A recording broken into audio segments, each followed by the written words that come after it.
कि आपने ये जो किया है और जो होने दिया है, तो ये आपकी अंतरात्मा पे बोझ बन के रहेगा। इतनी आसानी से नहीं जाएगा अजीत जी। एक बात जो आप निस्वार्थ बहुत जमाना लगाया इसको काम करने में, सुबह शाम जला हूं तपा हूं, और उसके पेट पे लात मारी है आपने। ये बड़ी बड़ी अंग्रेजी बिजनेस प्लान, फर्जी 2 नंबरी बिजनेस, दुनिया का 3 नंबरी बिजनेस, ये ज्ञान, ये भाषा मेरे सामने मत लगाइएगा। ये ठीक किया नहीं भाई। मैं भारत माता से मैं अकेले में तो बात कर सकता हूं ना। क्या मैं पूछोगे? पूछेंगे ना कि मेरे लिए क्यों नहीं जगह है तुम्हारे आंचल में। रवीश की पीड़ा निकल कर आ रही है कि जो आवाज जनता की थी, युवाओं की थी, बेरोजगारों की थी, दर्शकों की थी, नागरिक की थी, उसको, उस आवाज को आपने एक प्लेटफॉर्म दिया, उनकी परेशानियों मुश्किलों को आवाज दी, उस आवाज को छीन लिया गया, या वो प्लेटफॉर्म आपसे छीन लिया गया। आपकी तकलीफ वो तो यही कहेंगे कि हाँ हम तो कुछ नहीं किए, खुद चला गया। अभी मैंने देखा कि दैनिक जागरण में उनका इंटरव्यू छपा है, पावर फीचर, और उसमें वो एडिटोरियल फ्रीडम की बात कर रहे हैं। तो ये सारे इश्यूज आते ना, ये उठेंगे क्या? उठे तो अच्छी बात है, फिर उठेंगे तो फिर एनडीटीवी खरीदने की क्या जरूरत थी? तो रवीश ये बताओ, अभी अडानी ने एक्वायर किया, जिस दिन आपने इस्तीफा दिया शायद उसी दिन पुण्य राय और राधिका रॉय ने इस्तीफा दिया, एक दिन पहले, कोई खबर पहले दिया, तो आपने इस्तीफा दिया। आपको अभी कहा तो गया नहीं था अडानी की तरफ से? ये उनके लोग कह सकते हैं कि हमने कहा था? वो कौन है ये तो हम जानते हैं ना। वो कौन है ये तो हम जानते हैं, या हम नहीं जानते हैं? जनमत को इलेक्शन स्ट्रेटेजिस्ट बुला के पैसा झोंक के हवा को इधर से उधर कर देंगे। कोई चुनाव होगा तो आफ्ताब आ जाएगा, कोई चुनाव आएगा तो हिजाब पर मुद्दा आ जाएगा। तो वो सफलता तो मिल रही है उसमें। हर समय आप पब्लिक के स्वाभिमान को ना, आप उसको जूता मत मारिए। अब आपको जेल में डालना है डाल दीजिए, आप मुझे जिंदा नहीं देखना चाहते, आपकी मर्जी है। हमने अपनी बात कह दी है। अगर आप मुझे नुकसान पहुंचाकर इस लोकतंत्र पर और भारत माता पर अगर आप कोई गिल्ट डालना चाहते हो, अपराध बोध डालना चाहते हो, तो आपकी मर्जी। वॉशिंगटन पोस्ट पर जो खबर आई है अदानी के बारे में, उसको कितने बड़े बड़े एंकर ट्वीट कर रहे हैं, कर सकते हैं वो, कि जो लोग मुझे मार देने की कामना करते हैं, जो लोग मुझे गाली देने की बात करते हैं, मैं उनकी नौकरियों के लिए आवाज उठा रहा था और मेरा गला छिल रहा था। अब हम पूर्व पत्रकार हैं। नहीं, पूर्व पत्रकार नहीं हो आप, डिजिटल पत्रकार हो। इंटरव्यू करना चाहते हो आप? अब क्या करेंगे उनसे? अब तो उन्होंने छुटकारा ही पा लिया मुझसे। भाई देखिए, अगर मैं रहता 2024 तक, तो जो 8 साल में प्राइम टाइम के जरिए मैंने उनके सरकार के तमाम तरह की गलतियों को डॉक्यूमेंट किया था ना, ये साल आने वाला उनको फिर से दोहराने का साल था। तो अब आपको रवीश मलाल है कि मतलब इस 1.5 साल में 24 के पहले जो हम मजबूती से अपनी बात करते हैं, अब जो चला गया तो अब क्या ही करें हम उसको। एनडीटीवी में रवीश अगर देखें, आपको आजादी बहुत मिली, एकदम जिसको कहते हैं ना असीम आजादी। वो तो सबको मिली, वो सिर्फ मुझे नहीं मिली। हाँ, सिर्फ मेरे लिए तो एनडीटीवी नहीं बना। ट्रोल कुछ कम हुए क्या? कुछ तो कम हुए हैं, हाँ कुछ कम हुए हैं। किस बात का डर लगता है? एक जगह तो हम घिर ही गए थे, पता नहीं वहां से वापस लौट पाते कि नहीं लौट पाते, लेकिन निकल आए खैर किसी तरीके से।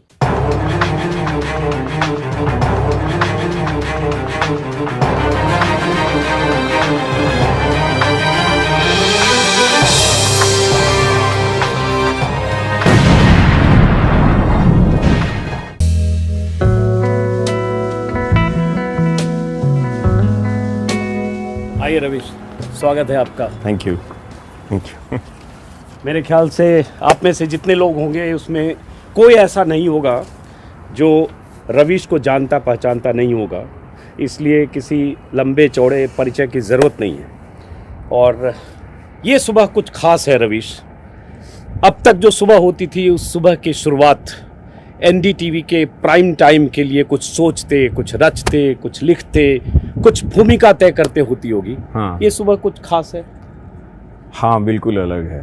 हाँ, मैं इन दिनों अपने दर्शकों को बहुत मिस कर रहा हूँ। सुबह उठता हूँ तो लगता है कि वो कहाँ चले गए हैं नहीं, पता नहीं वो मेरे बिना क्या कर रहे होंगे और उनके बिना मैं क्या कर रहा हूँ। क्योंकि अक्सर मैं सुबह जब उठता था तो मेरी एक ही दिनचर्या थी कि कभी पूरी नींद तो आई नहीं, तो उठा और लैपटॉप उठाया और लिखना शुरू कर देता था। उस पूरे प्रोसेस में लगता था कि कोई एक दर्शक इस लाइन पे बैठा हुआ है, कोई एक दर्शक इस लाइन पे बैठा हुआ है, और शाम तक जाते जाते लगता था कि सारे एक ही कमरे में आ गए हैं जो सुबह से मेरे साथ थे और उनसे बातचीत हो रही है। पर अब वो सिलसिला टूट गया, वो माध्यम तो है नहीं है, और जो रोज़ रात को करने का एक जो अभ्यास होता था वो भी अब ख़त्म हो चुका है।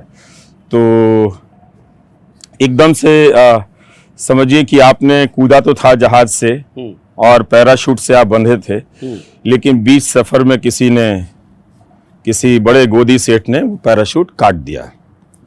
तो अब मैं आसमान में ही हूँ, ज़मीन पर अभी नहीं गिरा हूँ, गिर भी सकता हूँ, कुछ पता नहीं है, इतनी बड़ी बड़ी ताकतें हैं, और हवा में तैर रहा हूँ। तो एक तरह से ऐसा लगता है, कभी उदास हो जाते हैं, कभी आंसू भी छलक जाते हैं कि अभी मेरे पास कोई काम नहीं है, और कभी मैं गहरी नींद में सो भी जाता हूँ। तो बहुत अलग तरह का एहसास है, अनुभव है। ऐसी आदत नहीं थी मेरी कि बिना काम के दिन कैसे गुजारे, ये सीख रहा हूँ अभी इन दिनों। और इसीलिए मैंने रवीश को आज बुलाया और इनसे आग्रह किया, जहां मैं रहता हूं कुछ ही दूर रवीश रहते हैं, तो आज आग्रह किया कि एक सुबह रवीश के साथ कुछ देर बातचीत की जाए, उस रवीश के साथ जिस रवीश ने 27 साल तक एनडीटीवी में काम किया और 2 दशक से ज्यादा वक्त तक रवीश की रिपोर्ट से लेकर प्राइम टाइम तक देश के दर्शकों से मुखातिब रहे। दर्शकों का बेशुमार प्यार भी मिला और बहुत ज्यादा गालियां भी मिली। हालांकि मैं कहूंगा जितनी गालियां मिली, मैं अगर देखूं तो उससे ज्यादा तालियां मिली, लेकिन जरूर है।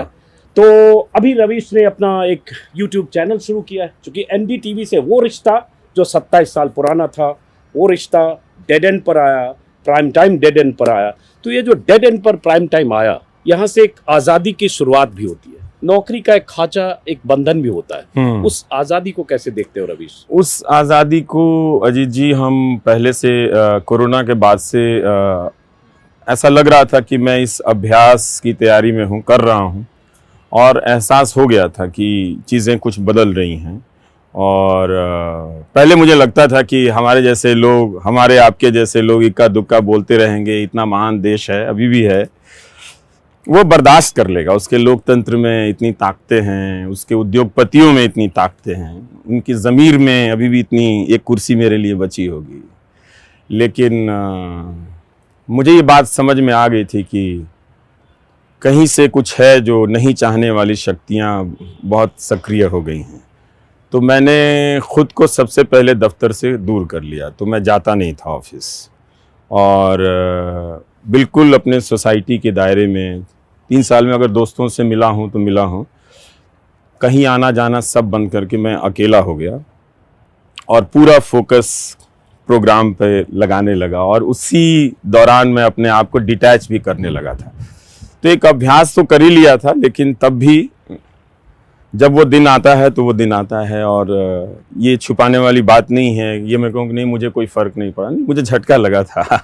जब पहली बार खबर आई तो मैं रिकॉर्डिंग ही कर रहा था, तब तक बहुत फ़ोन बज रहा था। अचानक फ़ोन देखा तो लिखा कि वो अदानी का कोई प्रेस कॉन्फ्रेंस आया है। तो मैं कुर्सी पे बैठ गया कि ये क्या चीज़ है। जानता था कि ये सारी चीज़ें, नाम नहीं मालूम था किसी का, लेकिन पता था कि ये चीज़ें बिसात बिछाई जा रही हैं। लेकिन तो बैठ गया मैं। तो हमारे कैमरा पर्सन ने, उनको लगा कि कोविड के बाद से मैं बहुत कोलैप्स होने लगा था, काफ़ी बीमार पड़ता था रिकॉर्डिंग करने के बाद, सांसें फूल जाती थी। तो उनको लगा कि कोई नॉर्मल है। तो फिर उसने कहा कि कैमरा पर्सन ने कि आप नहीं है तो हम शूट कैंसिल कर देते हैं। मैं बोल देता हूँ कि नहीं शूट तो करेंगे। मैंने हुआ क्या है? मैंने आपकी तबीयत ठीक है? मैंने तबीयत ठीक है, चलो करते हैं रिकॉर्ड। तो रिकॉर्ड किया तो झटका लगता है, ऐसी बात नहीं है कि नहीं झटका लगता है।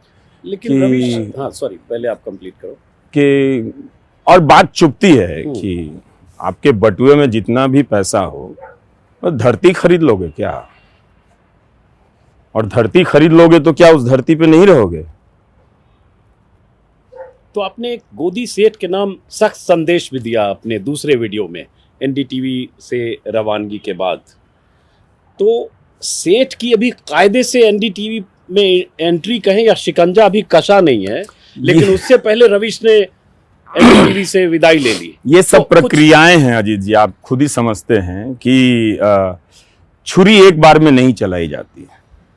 बड़े लोग बहुत नफासत से सेब को छिल छिल कर खाते हैं, तो अभी वो सेब को छिल कर खा रहे हैं, हिमाचल के सेब को। तो सेब का कारोबार भी करते हैं। तो ये प्रक्रिया मैं जानता हूं कि 3-4 महीने से ये सब चीज मैं देख रहा था कि हो क्या रहा है, होने क्या वाला है, और वो खुद क्या है हम तो जानते हैं ना, तो सारे चीज़ें पढ़ते हैं, उनके बारे में देखते हैं। तो ऐसा तो नहीं है कि वो एक कोई सामान्य बिजनेसमैन है। वो ज़्यादातर उनका बिजनेस अगर आप देखें तो वो सरकार से संबंधित है, उसके शह पे संबंधित है ना। तो और यही छप रहा है, यही पढ़ रहे हैं हम लोग सारा कुछ। और उसमें अगर आप एयरपोर्ट में जाएं, वहाँ जाएं, पोर्ट में जाएं, सब चीज़ आप ही, इंफ्रास्ट्रक्चर में आप ही आप हैं लगता है। और दूसरे को तो क्लिप भी लगाने नहीं आता है, नट बोल्ट भी लगाना नहीं आता, सारा बिजनेस आप ही को आता है। आता होगा, मतलब वो मैं नहीं कह रहा हूँ, लेकिन तो उनको क्या सरकार से आप अलग देख सकते थे, वो जो भी एम्पायर है। तो ये लोग लेकिन कहते हैं कि भाई ठीक है, एक गोदी सेठ जिनको आप कह रहे हैं सेब के, वो एक प्रक्रिया है, उन्हीं को नहीं कह रहा हूँ मैं, कई लोगों को भी नहीं, कह रहा मैं हूँ। दूसरी चीज हाँ। कह रहा हूँ जो बहुत सारे लोग आपके उस इस्तीफे के बाद लिख बोल रहे होंगे, जिसमें बहुत सारे लोग आपके आलोचक होंगे। जैसा हाँ। मैंने कहा, आपको जितने चाहने वाले हैं उतने वो आलोचना करने वाले हैं। तो उसमें बहुत सारे लोग ये कहते हैं कि भाई एक सेठ तो पहले भी था जिसका 26% अंतर है दोनों में। अब अडानी सेठ आ गया। दोनों में अंतर है, बहुत चीज़ें बदल रही हैं। ये जो एक्विजिशन है, और उनके होने के बाद एक्विजिशन तो नहीं था ना, जो टेक ओवर है, वो जो पूरी प्रक्रिया है, कौन कर रहा है, वो लोग अगर मुझसे उन्हें चिढ़ है तो वो कोई बात नहीं, लेकिन अगर वो हर टेक ओवर को सिंपल टेक ओवर समझते हैं तो मैं क्या कर सकता हूँ। फिर या तो मेरी बिजनेस की कम समझ है या फिर उनकी ज़्यादा समझ है, यही बात हो सकती है। हर take over normal take over नहीं होता है। पूंजीवाद में हर पूंजी प्रतिस्पर्धा की पूंजी नहीं होती है, कंपटीशन की पूंजी नहीं होती है, वेल अर्न पूंजी नहीं होती है। कुछ पूंजियां उस पूंजीवाद के बहुत विशुद्ध परिभाषा से बाहर की भी चीजें होती हैं। हम सब जानते हैं, समझते हैं कि इन्हें हम कभी हटा नहीं सकते, लेकिन चलते रहते हैं। लेकिन कई बार लगता है कि बात अगर गर्दन से ऊपर आए तो फैसला लेना पड़ता है। लेकिन एक बात आपने कही कि हर take over normal take over नहीं होता है। तो आप किसी बड़े खतरे की तरफ इशारा कर रहे हैं पत्रकारिता और एनडीटीवी के संदर्भ में, क्योंकि ये बार बार लोग कहते हैं कि इतने चैनल्स में एक एनडीटीवी तो था, वही तो एक बचा था, अब वो भी गोदी सेठ की गोद में चला गया। और वो गोदी मीडिया जो आपने नाम आप ही ने दिया, गोदी मीडिया, ऐसा नहीं है कि जो गोदी मीडिया के ओनर हैं एग्जिस्टिंग वो गोदी सेठ नहीं है, वो भी है ना, वो सब हैं वहां पर। इसलिए एक आदमी के लिए नहीं कहा, अगर एक आदमी का के लिए कहना होता तो मैं नाम लेकर ही बोल देता फिर इसमें। लेकिन गोदी सेठ एक अवधारणा है, जैसे गोदी मीडिया एक अवधारणा है। और इन काली मर्सिडीज महंगी खूबसूरत गाड़ियों पर घूमने वाले लोगों को मैं चाहता हूं कि भारत की जनता लोकतंत्र के हत्यारे के रूप में पहचाने। मैं दुनिया में रहूं ना रहूं ये इम्पोर्टेंट नहीं है, लेकिन मैं अपनी जिंदगी में अपनी क्षमता, अपनी बुद्धि, अपनी हताशा, अपनी निराशा, अपनी उम्मीदें, अपनी महत्वाकांक्षा या बहुत हौसला या बहुत अति उत्साह में ये बात मैं दर्ज कराकर इस दुनिया से जानना चाहता हूं कि बहुत सारे सफल लोग महंगी महंगी गाड़ियों में जो चमचमाते हुए आते हैं, भारत के लोकतंत्र की गर्दन पर सेब की तरह मीठी मीठी छुरी चला रहे हैं। जनता का अगर देखना चाहे तो देख ले, ना देखना चाहे तो ना देखे। मेरा काम है समय पर बोल देना, सो मैंने बोल दिया। क्योंकि एक अच्छा बुरा सब है, बहुत तरह की आलोचनाएं एनडीटीवी की भी होती हैं, है ना, वो लोग करेंगे, एनडीटीवी के लोग उसका जवाब देंगे। लेकिन एक बेंचमार्क था, थोड़ी बात चुभ रही थी ना कि भाई इनके जैसा नहीं है, उनके जैसा नहीं है। अब वो बेंचमार्क हट गया है। अब वो कह रहे हैं कि अल जजीरा बनाएंगे, तो आप अल जजीरा बनाएंगे तो आप अल जजीरा को इंटरव्यू दे दीजिए। फिर आप दे देंगे अल जजीरा के एंकर को इंटरव्यू, तो फिर वो पूछ लेगा ना कि वॉशिंगटन पोस्ट में जो खबर छपी है उसके बारे में आपका क्या कहना है। भारत की समस्याओं को तो आपने वैसे ही हिंदू मुस्लिम या इस तरह के और दूसरे फालतू विवादों से, फिल्म के गानों में हीरोइन ने क्या कपड़े पहने हैं, किस तरह के मेकअप किए हैं, उसको लेकर आप डिबेट से आप भारत की समस्याओं को आप गायब कर रहे हैं। उसका स्वरूप कैसा होना चाहिए उसकी गंभीरता से भी बहस नहीं कर रहे हैं। तो इस तरह की चीजें आप पहले ही कर रहे थे। अब उस भारत को भी गायब करके आप विदेश दिखाने के नाम पर आप घुमाते रहिए। जैसे हम लोग न्यूयॉर्क में टहल रहे हैं, दुकान का फोटो लगा दिया, इसका फोटो लगा दिया। वो आप पॉलिश तरीके से करना चाहते हैं कि हम अंतर्राष्ट्रीय टाइप से कुछ करेंगे। राष्ट्रीय होने का तो पैमाना नहीं इस देश की मीडिया के पास, और ये इनके पास चूंकि पैसा है तो ज्ञान दे रहे हैं कि हम अंतर्राष्ट्रीय टाइप कुछ कर देंगे। तो ऐसा नहीं है कि वहां भी, मैं इस बात से भी अवेयर हूं, जागरूक हूं इस बात को लेकर भी कि वहां की भी मीडिया में कोई बहुत स्वर्ण युग नहीं चल रहा है।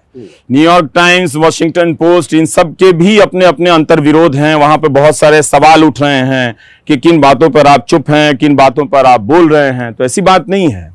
तो कोई ऐसा कोई खास पैमाना नहीं है कि अब भारत की खबरों को गायब कर दीजिए और कहिए कि हम आज लंदन के बारे में दिखाते हैं, लंदन के एक होटल के बारे में दिखाते हैं, विदेश नीति में क्या हो रहा है उसको दिखाते हैं। तो कीजिए, अच्छी बात है। बहुत कुछ है रवीश के पास कहने के लिए, और बीते 2 दशकों में बहुत कुछ रवीश ने अपने दर्शकों को कहा भी है। यूट्यूब पर अगर सिर्फ रवीश कुमार आप सर्च करेंगे तो हजारों वीडियो मिलेंगे, हजारों वीडियो जो रवीश ने कहे उसके वीडियो, और हजारों वो वीडियो जो लोगों ने रवीश पर बनाए, जो मैंने नहीं कहे उस पर भी, नहीं कहे उस पर भी बहुत दिलचस्प, सही कहा रवीश ने, जो नहीं कहे उस पर भी, और जो अभी ये कह रहे इसके काउंटर में भी हो सकता है कई वीडियो आने वाले 5 दिन में आपको मिलेंगे। पर रवीश, चूंकि मेरे ख्याल से एनडीटीवी से आपकी विदाई, रवानगी, आजादी, तीनों विकल्प शब्द पर्यायवाची देता हूं, उसके बाद हम लोग पहली बार शायद इस तरह से बात कर रहे हैं। हाँ। तो उस वीडियो में जिसमें आपने कहा कि मैंने इस्तीफा दे दिया है,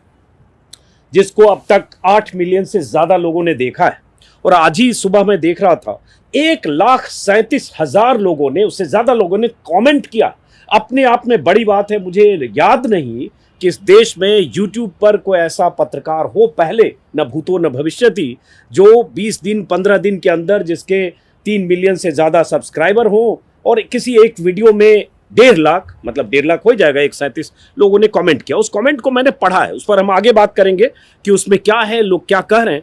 लेकिन उस वीडियो में एक बात जो रवीश आपने कही कि आज की शाम अलग है, या ये शाम अलग है, चिड़िया अपने घोंसले में लौटी, घोंसले की तरफ लौटी तो उसका घोंसला कोई ले गया है, लेकिन एक खुला आकाश है तो घोंसला ले गया, आपने ये कह दिया। अब खुला आकाश क्या है? वैसे हम आकाश के नीचे ही हैं अभी, और ये पीछे पूरा खुला आकाश है, बट रवीश का वो आकाश क्या है? जैसे पोस्ट ट्रुथ बोलते हैं ना, बहुत चला है। पोस्ट एनडीटीवी क्या है? जब उस दिन तो मैं, आप जानते हैं अजीत जी की, मैं सिर्फ काम ही करता था और मेरी कोई बहुत सामाजिक जिंदगी नहीं थी। आप बहुत जगह गए होंगे, पार्टियों में गए होंगे और लोगों से मिलते जुलते होंगे, लेकिन कभी आपने मुझे वहाँ नहीं देखा होगा। ये सब इधर हाल के 1-2 साल में मैं ज़रूर करने लगा था, जाने लगा था लोगों से। मैं उस अपने काम को बहुत प्यार करता था, और उस काम को मैंने कि लोकप्रिय होना है या कुछ अचीव करना है, इसके लिए कभी नहीं किया। उस काम को कैसे और बेहतर करना है, कैसे लोगों के दिलों में उतार देनी है ये बात, उसके लिए किया। तो बहुत लगाव था मुझे उस काम से, और उस दफ्तर से भी मुझे बहुत लगाव था। ऐसा नहीं है कि किसी दफ्तर से आपकी सिर्फ अच्छी यादें जुड़ी रहती हैं, बहुत बुरी यादें भी मेरी हैं वहाँ, बहुत बुरी यादें हैं, बहुत अच्छी यादें भी हैं। लेकिन इन सब के बाद चूंकि मैं वहाँ काम करता था, तो मुझे उस छोटे से कमरे में, बहुत छोटा कमरा है, मतलब 2 लोग 3 लोग खड़े नहीं हो सकते, इतना छोटा कमरा है, तो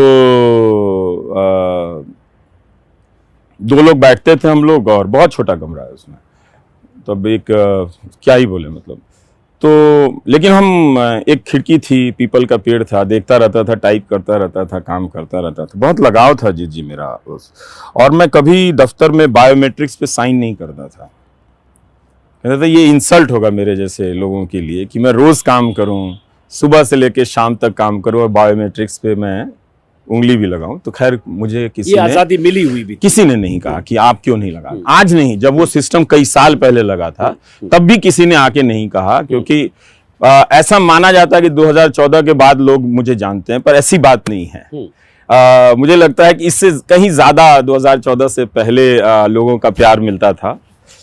और एक ही फर्क आया, 2014 के पहले, हाँ, पहले इस तरह प्यार से की तादाद, अनुपात बहुत ज्यादा हाँ, था, जो अनुपात थोड़ा 2014 हाँ, के बाद बदला है। पर मेरा अपना मानना है कि 2014 से पहले बहुत ज्यादा अटेंशन था लोगों का मेरे ऊपर। बस जो लोग नोट करने वाले होते हैं वो अंग्रेजी के अहंकार में थे, तो वो नोट नहीं कर पा रहे थे कि कौन है। लेकिन मैं जानता था कि मैं तब भी किसी शहर में जाता था तो अपने कैमरा पर्सन से जरूर कहता था कि किसी को पता ना चले कि हम इस होटल में रुके हैं। संभालना बहुत मुश्किल हो जाता था अजीत जी लोगों को, तब भी मतलब कमरे में दिन रात लोग आ रहे हैं, खाना लेकर आ रहे हैं, कोई कपड़े लेकर आ जाता था, कोई चादर लेकर, कुछ भी लेकर आ जाते थे।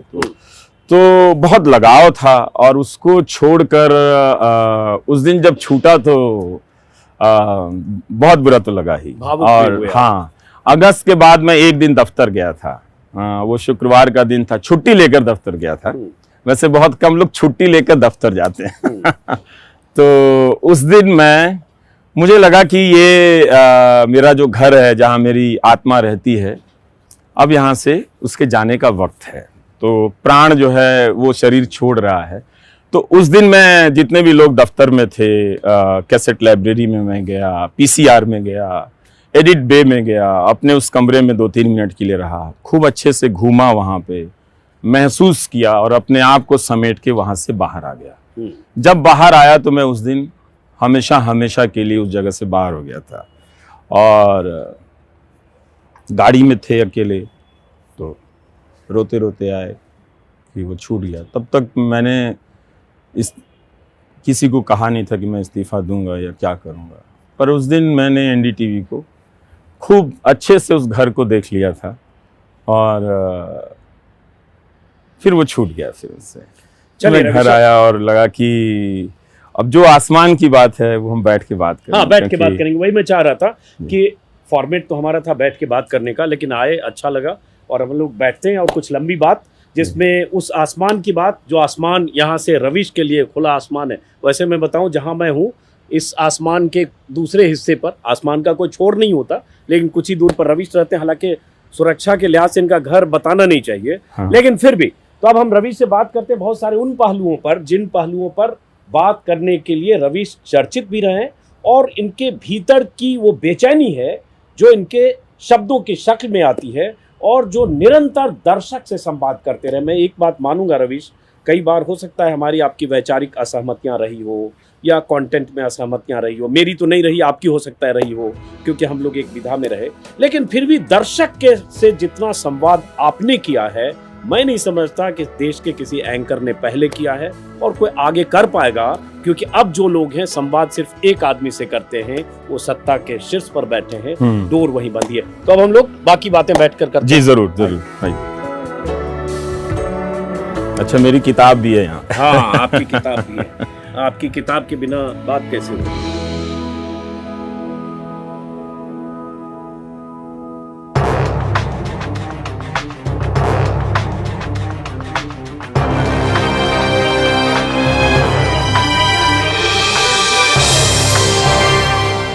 देश का कोई एक टीवी पत्रकार जिसे सबसे अधिक गालियां मिली हो और सबसे अधिक तालियां भी मिली हो, अगर कोई एक पत्रकार है, बल्कि मैं कहूंगा इकलौता पत्रकार है, तो रविश कुमार हमारे सामने बैठे हैं। अंग्रेजी में कहें तो मोस्ट हेटेड और मोस्ट लव्ड जर्नलिस्ट।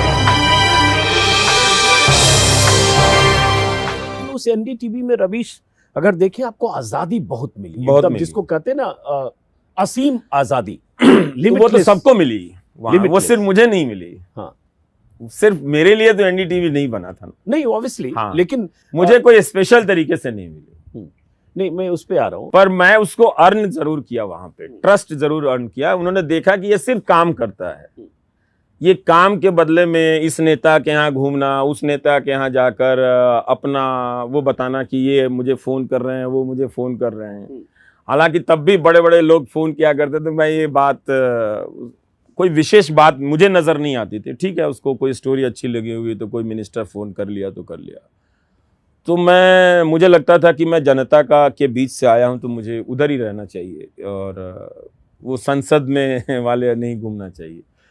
तो काम करते चला गया तो स्टेप बाय स्टेप वो चीज़ें लोग फिर पीछे हटते चले गए कि मुश्किल है इसको रोकना, मतलब ये ऐसे ही करता चला जाएगा। और किसी भी दफ्तर में कोई ऐसा आदमी मिल जाए कि वो जो चुपचाप करते चला जा रहा है तो मैं कहता था मैं एक श्रेष्ठ कर्मचारी हूँ जो चुपचाप अपना काम कर रहा है। बहुत कम रिसोर्स में रिपोर्टिंग करता था, बहुत कम रिसोर्स में, इसलिए दिल्ली ज़्यादा घूमा ताकि मैं रिपोर्टिंग सीख सकूं, मैं काम पहले कर सकूं और फिर उस पे पैसा ज़्यादा खर्च हो। बहुत सारे लोग समझते थे कि अच्छी स्टोरी का मतलब दिल्ली से बाहर जाना है, तो उसमें बहुत पैसा खर्च होता था। वो अच्छी स्टोरी भी होती थी उनकी, कई बार बहुत अच्छी स्टोरी होती थी। तो मुझे लगा कि पहले यहाँ से जगह बनाते हैं। तो जब तक जगह बनाए तब तक मंदी आ गई और मेरा प्रोग्राम ही वो बहुत तरह से बंद हो गया। फिर मैं प्राइम टाइम का एंकर बन गया। रवीश की रिपोर्ट से प्राइम टाइम का जो सफर है तो जैसे उसमें रवीश आपने तो मैं अपना काम किया तो एनडीटीवी ने वही आजादी दूसरों को भी दी है। हाँ, उन्होंने अपने ढंग से आजादी का इस्तेमाल किया। उनको बताना चाहिए कि उन्होंने कैसे इस्तेमाल किया। तो वो मैंने उस आजादी में ना कहने की भी आजादी अपने लिए ली कि मैं बहुत ना कहता था, बहुत ना, मतलब मैंने हाँ तो लगता है कि मैं याद करूं कि मैंने किस बात पे हाँ कही होगी तो मुझे तो याद नहीं आता। तो जैसे उसी में मैं समझना ये चाह रहा हूँ कि जैसे आपने 2 शो जो किए जिसको लेकर बहुत चर्चा होती है आज भी, जो एक माइम वाला 2 किरदार बैठे, हाँ, और वो किरदार को आप एक को सत्ता का नुमाइंदा और दूसरे को ट्रोल, कुछ ऐसा शायद प्रतीकात्मक आपने किया। और आपने अपने अंदाज में कहा अच्छा आपसे सवाल भी नहीं पूछे, अच्छा सवाल पूछने के बाद नाराज हो जाते हैं, अच्छा आप ऐसे जवाब देंगे, और जो भी वो रसियन भाषा में या पता नहीं किस भाषा में दोनों बात कर रहा है। और दूसरा आपने स्क्रीन काली की, जिसको लेकर ट्रोल आर्मी समय समय पर गाहे बगाहे आपको ट्रोल भी करती है। वैसे शोज करने पर भी कभी भी किसी तरह की कोई एनडीटीवी में कोई सवाल या ऐसा क्यों किया? मैंने किसी से पूछा ही नहीं था। मैं कोई भी शो करता हूं मैंने किसी से बात नहीं, मेरा एक ही एक्सपीरियंस नहीं हुआ। मैं एडिटोरियल मीटिंग में कभी बैठा ही नहीं। अगर आप बहुत शुरू के छोड़ दें तो पिछले 10 साल के अगर आप मुझे माने कि मैं हूं तो मुझे इसका एक्सपीरियंस नहीं है। तो कहीं कोई किसी मैं अपना डिसाइड करता था कि आज सोमवार में क्या करूंगा, अपना शो बनाता था। हाँ, उसके रिसोर्स नहीं होते थे, उस आधार पे छोड़ देता था कि ये मैं नहीं कर पाऊंगा और शो करके घर से ऑफिस से निकल जाता था।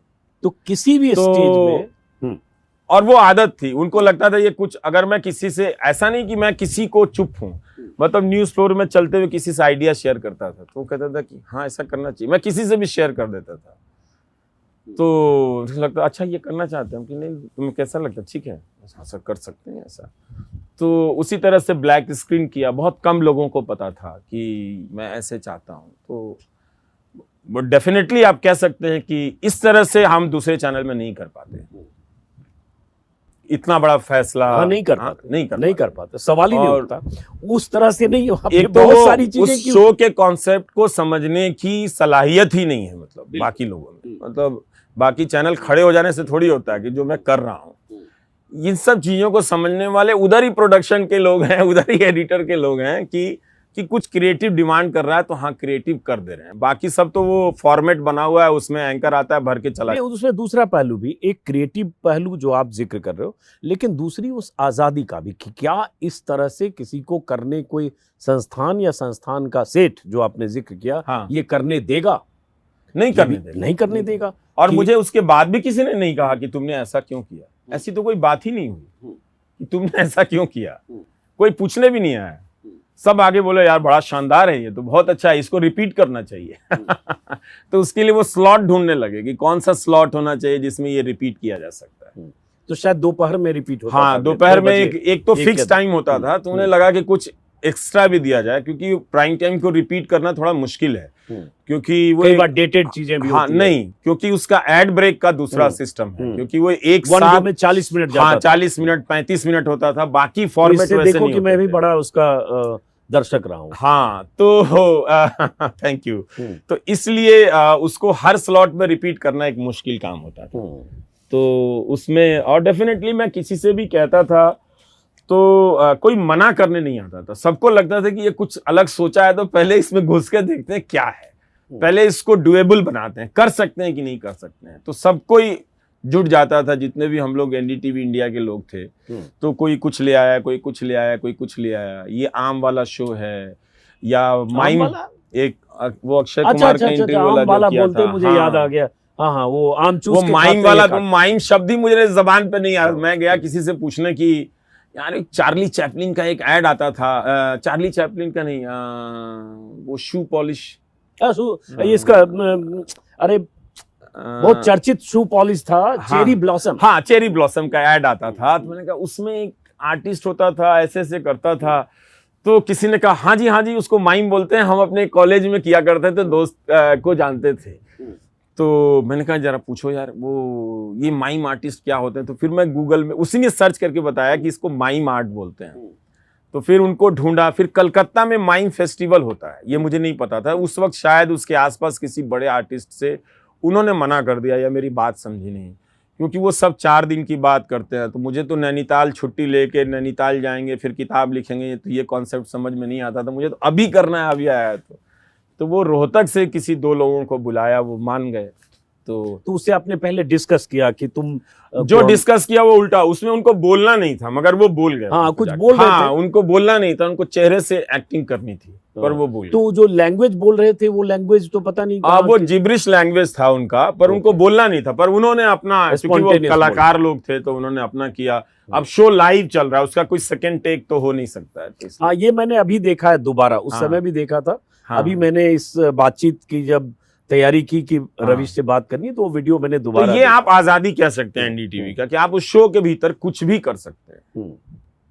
एक ही चीज कहा जाता था कि लीगल चीजों से सावधान रहना चाहिए, क्योंकि इस देश में उसका खर्चा इतना ज्यादा है कि फैसला आता नहीं है और आप बर्बाद हो 10 साल तक आप वही झेलते रहिए। और लीगल तो ऐसा है कि एक खबर पर कोई 1000 करोड़ का मानहानि भी कुछ भी कर सकता है उसमें। तो रवीश, बाकी और कुछ सवाल हैं, लेकिन हर आदमी के बनने में कुछ लोगों की भूमिका होती है, शिक्षक की भी, संस्थान में किसी इंडिविजुअल की और संस्थान की।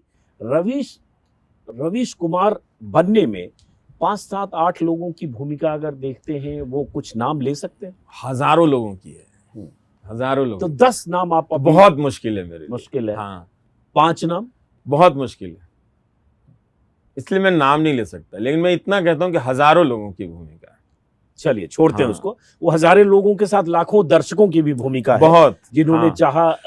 मैं कह देता था कि मुझे ये वीडियो चाहिए, तो वो गाड़ी से जाके वीडियो बना के लाकर दे देते थे मुझे। सही बात है। तो अब रवीश, मैं आपकी उस किताब पे आता हूँ जो रवीश कुमार बोलना ही है, और इस किताब को आप पढ़िएगा, रवीश के भाषण और अलग अलग जगह जो लिखा है उसका। जैसे इस किताब में मैं देख रहा था, तो देखा एक जो बात आपने लिखी है, जो आज जो जहां आप हैं वहां पर ये बात लागू होती है। पता नहीं आपको याद है कि नहीं, मैं सुनाता हूं।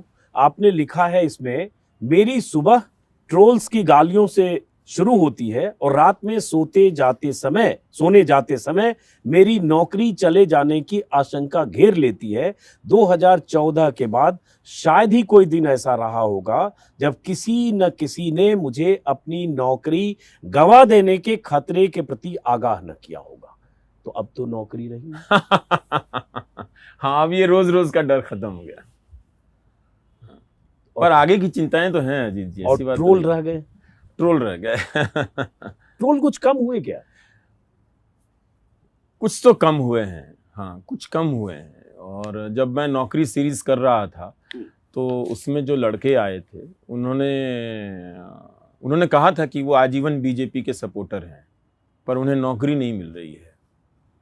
उन्होंने मुझसे ये कहा था कि वो आपको गाली देते हैं, हम लोग आपको गाली देते हैं, हम लोग आपसे नफरत करते हैं। बाहर मुझसे जब लड़कों के साथ मेरी बात हुई, तो मैं हंस रहा था। मैंने कहा कि तो फिर मेरे पास क्यों आए हैं? तो उन्होंने कहा चूंकि पत्रकार आप ही हैं और आप ही हमारी नौकरी की आवाज़ उठाएंगे, तो इस विश्वास के साथ आए।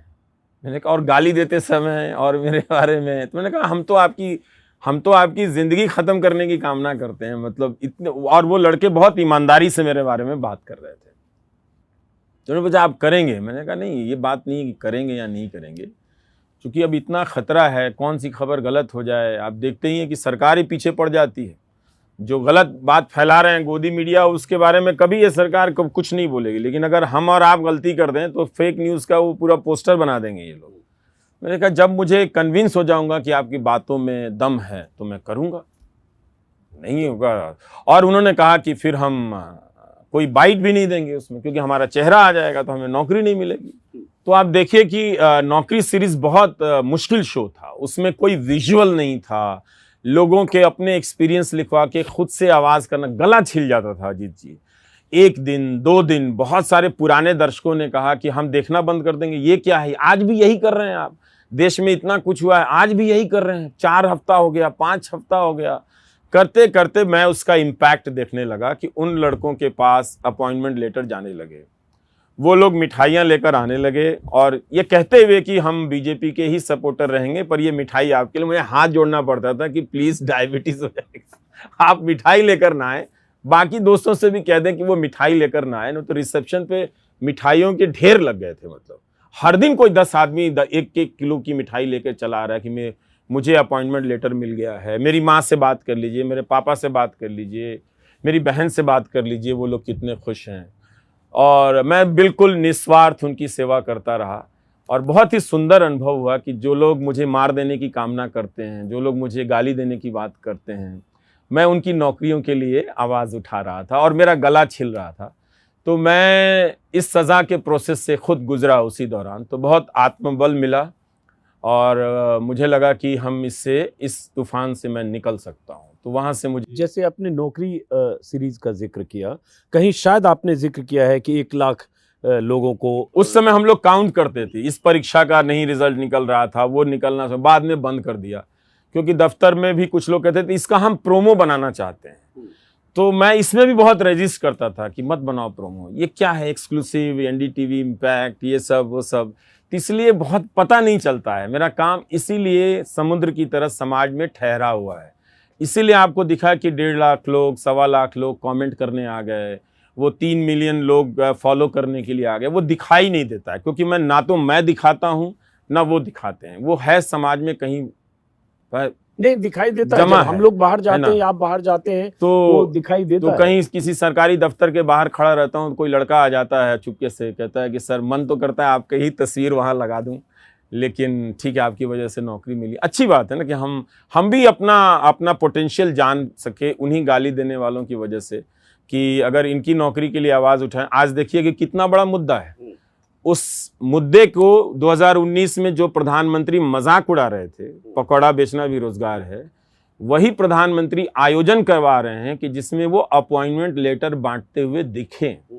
तो उस 4 साल में, इसी दौर में, ये मेरे काम की बहुत छोटी सी सफलता है कि आज हर पार्टी के मैनिफेस्टो में सरकारी नौकरी कितनी होगी ये देने की बात लिखी होती है और ये एक मुद्दा बन गया है। ये कितना लागू हो रहा है, नहीं हो रहा है, आंदोलन अभी भी चल रहे हैं, लड़कों का संघर्ष अभी चलेगा, क्योंकि वो आसान रास्ता तो होता नहीं। और ये सरकार, लेकिन टेलीविजन इंडस्ट्री को तो मैंने वो दरवाजा तोड़ के दिखा दिया कि कम से कम कुछ नहीं कर सकते तो ये काम कर लो। और ये देखा आंकड़ों में रवीश, पकौड़े की बात तो पीएम ने एक चैनल में ही बात की थी, एक चैनल के एंकर से, जो अभी दूसरे चैनल में है, ब्लैक एंड व्हाइट कुछ कर रहे हैं। लेकिन आंकड़ों की बात करें तो सरकार ने लगभग 8 साल में 7,22,000 नौकरियां दी केंद्र सरकार ने। अब वो कह रहे हैं कि 10 लाख देंगे और वो पर्चे छप रहे हैं पीएम का।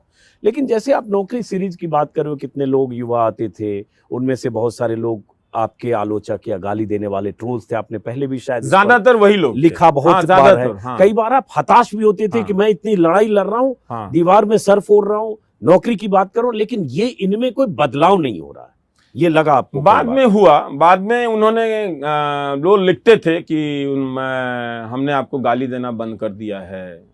बहुत लोग मुझे ऐसे भी लिखते हैं, रोज मुझे 20-25 चिट्ठियां आती हैं जिसमें लोग मुझसे माफी भी मांगते हैं कि हमने आपके बारे में ऐसा ऐसा सोचा था। वो सब डॉक्यूमेंट है, ऐसी बात नहीं है कि ऐसा नहीं था कि एकदम जीरो रिजल्ट वाला था। देखिए, राजनीतिक शक्ति बहुत बड़ी शक्ति होती है और एक नेता की लोकप्रियता के सामने कोई लोकप्रिय नहीं होता है। उसी को सुनने के लिए लोग 5-5 घंटा रैली में बैठे रहते हैं, ये बड़ी बात है और इसका सम्मान करना चाहिए किसी भी नेता के लिए। तो उनकी शक्ति के सामने अगर आप खड़े होकर बता दें कि कुछ बातें गलत कही जा रही हैं और वो भीड़ जो उस नेता को सुनने के लिए धूप में अपने आप को जला रही है, वो सुन ले थोड़ी देर के लिए और सोच भी ले, तो ये बड़ी बात है। तो बहुत लोग ऐसे हैं जिन्होंने माफ़ी मांगी है, बाकायदा लिखकर माफ़ी मांगी है और उन्हें लिखने की कोई ज़रूरत नहीं थी। फेसबुक के इनबॉक्स में क्या फ़र्क पड़ता है या जीमेल में कि माफ़ कर दीजिए। तो चेंज आया, लड़कों ने सामने से गाली देना बंद कर दिया, लेकिन व्हाट्सएप ग्रुप में वो मुझे गाली देते हैं। तो जैसे इलाहाबाद शहर से ही कुछ लड़कों ने लिखा कि सर अब आप नौकरी सीरीज़ की बात बंद कर दीजिए, अच्छा नहीं लगता क्योंकि केवल आप ही बोलते हैं और आपके बारे में हम इस व्हाट्सएप ग्रुप में 2 लाइन तारीफ में नहीं लिख सकते क्योंकि गालियां पड़ने लगती हैं कि ये वोटर को बदल देगा। तो ये बात है। तो उन लड़कों ने कभी छिपाई नहीं, वो अब आपस में व्हाट्सएप ग्रुप में मुझे गालियां देते होंगे। तो लेकिन उन्होंने बदल गया ना रवीश, पिछले दुख होता है इस बात का दुख होता है कि ये कोई बदलना नहीं हुआ ना, कि जहां एक पत्रकार को चलने के लिए बंदूक लेके चलना पड़े, फैमिली के साथ ना निकल पाए और आप उसकी नौकरी की भी बात करें, वो आपको गाली भी दे रहा है। अजीब है ये, मतलब। तो ये चूंकि आप लगातार नफरत के खिलाफ, नफरत की राजनीति के खिलाफ, झूठ के खिलाफ, सत्ता की तरफ से, सरकार की तरफ से, नाम लें तो सीधे प्रधानमंत्री की तरफ से लगातार जो झूठ बोला जाता रहा, रैलियों में झूठे दावे, झूठे वादे, इस पर लगातार आप बोलते रहे, ब्लॉग में लिखते रहे, एनडीटीवी पर लिखते बोलते रहे, लेकिन कुछ बदलाव हुआ? बहुत बदलाव हुआ। लोग, मतलब अब कई लोग बात करते हैं, कई लोग बात करते हैं उस तरह से, अलग अलग भाषाओं में बात करते हैं। बदलाव काफ़ी हुआ है। हमेशा किसी हार जीत के रूप में नहीं देखना चाहिए। हम जो बदलने की कोशिश कर रहे हैं वो बात विचार की है। हमारे पास तो कोई गुप्त इलेक्टोरल फंड तो है नहीं कि कई हजार करोड़ आ जाए इलेक्टोरल फंड के रूप में, वो तो उन्हीं के पास है, बीजेपी के पास है। तो लेकिन चेंज है, और ऐसी बात नहीं है। एक तो चेंज है कि वो नौकरी की बात कर रहे हैं ना, वो किसकी बात कर रहे हैं? वो नौकरी सीरीज शुरू किसने की थी? तो वो एक तरह से प्रधानमंत्री जब कहते हैं कि 10 लाख नौकरियां देंगे, वो ये कह रहे हैं कि रवीश कुमार ने ठीक कहा था, अब मुझे उसकी बात पसंद है। चूंकि मैं रवीश कुमार का नाम नहीं ले सकता, लेकिन मैं नौकरी देने की बात कर रहा हूं। ये एक पत्रकार की स्थिति है समाज में। इससे आप नरेंद्र मोदी मेरे इस हक को छीन नहीं सकते हैं। मैंने उनको मजबूर कर दिया कि टेबल पर आइए और नौकरी की बात कीजिए। उनको करनी पड़ी कि नहीं करनी पड़ी, उसको उसी परीक्षा व्यवस्था को लेकर और नौकरी देने की बात को लेकर उन्होंने बड़ा इवेंट बनवाया कि नहीं बनवाया? बनवाया ना। वो 2019 में पुलवामा के कारण वो नौकरी का मुद्दा तब भी था, तो उन्हें लगा कि वो मजाक उड़ा सकते हैं कि पकौड़ा तलना भी, आज वो वही बात वो क्यों नहीं कह देते कि पकौड़ा तलना भी तो रोजगार है, हम क्यों देंगे रोजगार? तो वो भले मुझे इंटरव्यू ना दे सके, लेकिन वो उनसे जो अपॉइंटमेंट लेटर ले रहा है ना युवा, उसको पता है कि ये मुद्दा बना। कैसे देंगे वो लोग? नहीं, इंटरव्यू करना चाहते हो आप? अब क्या करेंगे उनसे? अब तो उन्होंने छुटकारा ही पा लिया मुझसे। भाई देखिए, अगर मैं रहता 2024 तक, तो जो 8 साल में प्राइम टाइम के जरिए मैंने उनके सरकार की तमाम तरह की गलतियों को डॉक्यूमेंट किया था ना, ये साल आने वाला उनको फिर से दोहराने का साल था, बताने का साल था। जितना ऑथेंटिक रूप से मैं बताता और रिकॉर्ड के साथ, इतना रिकॉर्ड किसी भी जर्नलिस्ट के पास नहीं है, किसी भी प्रोग्राम में नहीं है। फर्जीवाड़ा नहीं है कि 4 लोग आकर बोल गए, बक्से में चाय चाय करके चले गए। एक एक डॉक्यूमेंट उस समय की खबर के हिसाब से, संसद में क्या कहा गया है, प्राइम टाइम उसका डॉक्यूमेंट है। तो उससे तो उनको छुटकारा मिल गया। तो वो एक एनडीटीवी उस बेंचमार्क था, उससे छुटकारा मिल गया, एक मुझसे छुटकारा मिल गया कि भाई अब हटाओ, अब अपना यूट्यूब करेंगे या ट्रेन में भारत दर्शन करेंगे, अब करते रहें। आपने तो ठीक है, छुटकारा पा लिया, पा ही लिया ना। एक पार्टी ने मेरा बहिष्कार किया, मैं इसको बार बार रोज रोज नहीं दोहराता, पर बीजेपी ने तो मेरा बहिष्कार किया। उनके सरकार के मंत्रियों ने मेरा बहिष्कार किया, मेरे कार्यक्रम में नहीं आते थे। वही मंत्री, एक मंत्री तो आए तो मैंने कहा मैं क्यों मिलूंगा, मैं किसी नेता से नहीं मिलता। मैं गुस्सा गया किसी पे कि मुझे मिलाया मत करो किसी नेता से। तो उन्होंने कहा नहीं, हम लोग तो इन्हीं को बुलाना पड़ता है, तो आप हमारे लिए चल लीजिए, हमारी नौकरी की बात है। तो मैं चला गया, तो वो मंत्री जी बड़े पावरफुल मंत्री हैं, खड़े हो गए, झुक गए, बोले कि हम आपके कार्यक्रम की योग्यता के अनुसार तैयारी करके आएंगे, आप अगर हमें बुलाएंगे तो चूंकि आपने कहा रवीश, और वही मंत्री इस तरह के ट्वीट करने लगे, बातें करने लगे। मैं तो हैरान था। मतलब 2014 से पहले तो मैं आपको सबसे योग्य आदमी नजर आता था, पूरे टीवी इंडस्ट्री में उनको सबसे योग्य अलग नजर आता था। मैसेज करते होंगे कि मुझे बहुत लोग मैसेज करते थे। मैं घबरा गया कि मैं कौन से प्रोग्राम में आ गया हूं कि हर सुबह इतने बड़े बड़े ऑपोजिशन लीडर के मैसेजेस आ रहे हैं, फोन आ रहे हैं। वो सब बीजेपी के लोग होते थे। बाद में उन्होंने ही मेरा बहिष्कार किया। तो एक अदना सा आदमी जिसका आप बहिष्कार भी कर रहे हैं, तो उसको क्या इंटरव्यू देंगे? इंटरव्यू दिया था ना किरण बेदी ने, तो क्या हुआ था आपको पता है ना? उनको क्या मुलेठी वाला उनका झूठ पकड़ा गया था और उनको कैंपेन से वापस किया गया था। ये मेरे इंटरव्यू का असर था। तो ये ऐसे इंटरव्यू का दोहराव ना हो जाए, ये खतरा कौन लेगा? उससे अच्छा है कि आम वाले को देंगे। हाँ, तो आम वाले को देंगे इंटरव्यू। और दूसरा जिनको फकीरी, तो अब वो जो फकीरी देखने वाले को देंगे। तो फिर वो अपने यहाँ कोई किरण बेदी मोमेंट नहीं होने देना चाहते थे। तूने सोचा इससे छुटकारा पाओ तो पहले बहिष्कार करो, फिर लगा कि ये तो जनता की बात करने लगा, नौकरी की बात करने लगा, अब हम नौकरी की बात करने लगे हैं। ये पता नहीं अगले 1 साल में और क्या बात करेगा जिसको लेकर हमें बात करनी पड़ जाए। तो छुटकारा पाओ। तो 1.5 साल अभी बहुत अहम है, बहुत अहम था, बहुत अहम था 1.5 साल। और मैं जानता था शुरू के 5 साल में तो रवीश आप सपने दिखाने में निकल गए, अच्छे दिन। अब 10 साल होने जा रहा है, तो अब ये सारे सवाल फिर से वापस धरती फाड़ के बाहर निकलते, जिसका हाँ वो तो नहीं है ना। तो वो सारा रिकॉर्ड था हमारे पास, एक एक शो के सारे टेक्स्ट थे, तो हम बहुत आसानी से उसको रीअरेंज कर सकते थे, दिखा सकते थे क्या हुआ नहीं हुआ। अच्छी बात, हम ये भी दिखाते कि आप आए 10 लाख नौकरी देने की बात है। जो सेंट्रल यूनिवर्सिटीज में वैकेंसीज हैं, आप देखिए कितने प्रोग्राम हैं प्राइम टाइम के उसमें। तो वो अकाउंटेबिलिटी हम दिखाते कि 10 साल में भी आप बताने की स्थिति में नहीं है। वो सब यूनिवर्सिटी कहां गई जो सेंटर ऑफ एक्सेलेंस बनने वाली थी? ये क्या एमिनेंट इंस्टीट्यूट कुछ है इस तरह का कुछ बनने वाला था, कहां गई आज तक पता नहीं है किधर है। तो एक था वो। अब चलिए कोई बात नहीं। 16 महीने की चुनाव की, तो ये अनकंफर्टेबल होता आपको लगता है? होता। हम लोग हार और जीत तो नहीं प्रभावित कर सकते ना, लेकिन एक सवाल मौजूद रहता जनता के बीच में कि, और जब मैं प्राइम टाइम करता था तो रोज सुबह सुबह उसका 1 मिलियन व्यूज हो जाता था। पूरे महीने का आप एवरेज देखें तो सिर्फ एनडीटीवी इंडिया पे ही करीब करीब वो 2 करोड़ एवरेज व्यूज होता था उसका। तो वो चला जाता था, तो लोग देख रहे थे और उसको सुन रहे थे। तो इतना अच्छा डॉक्यूमेंटेशन इस टाइम का तो बहुत कम जगहों पर हुआ है मीडिया में। तो उससे उनको तो एक तरह से मुक्ति मिल गई है, और अब वो मैदान पहले भी उनके लिए साफ़ी है, तो उसमें अब क्या ही किया जा सकता है। लेकिन बात यह है कि आप बोलते हैं मदर ऑफ डेमोक्रेसी, और अगर ये डेमोक्रेसी की माँ है तो माँ ने ही अपने बच्चे को गोद से उठा के फेंक दिया है ना। यही हुआ ना। तो आपको ये लगता है, जैसे बहुत संजीदा होकर आप ये बात कर रहे हो, आपको लगता है कि बहुत तयशुदा ढंग से ये हुआ?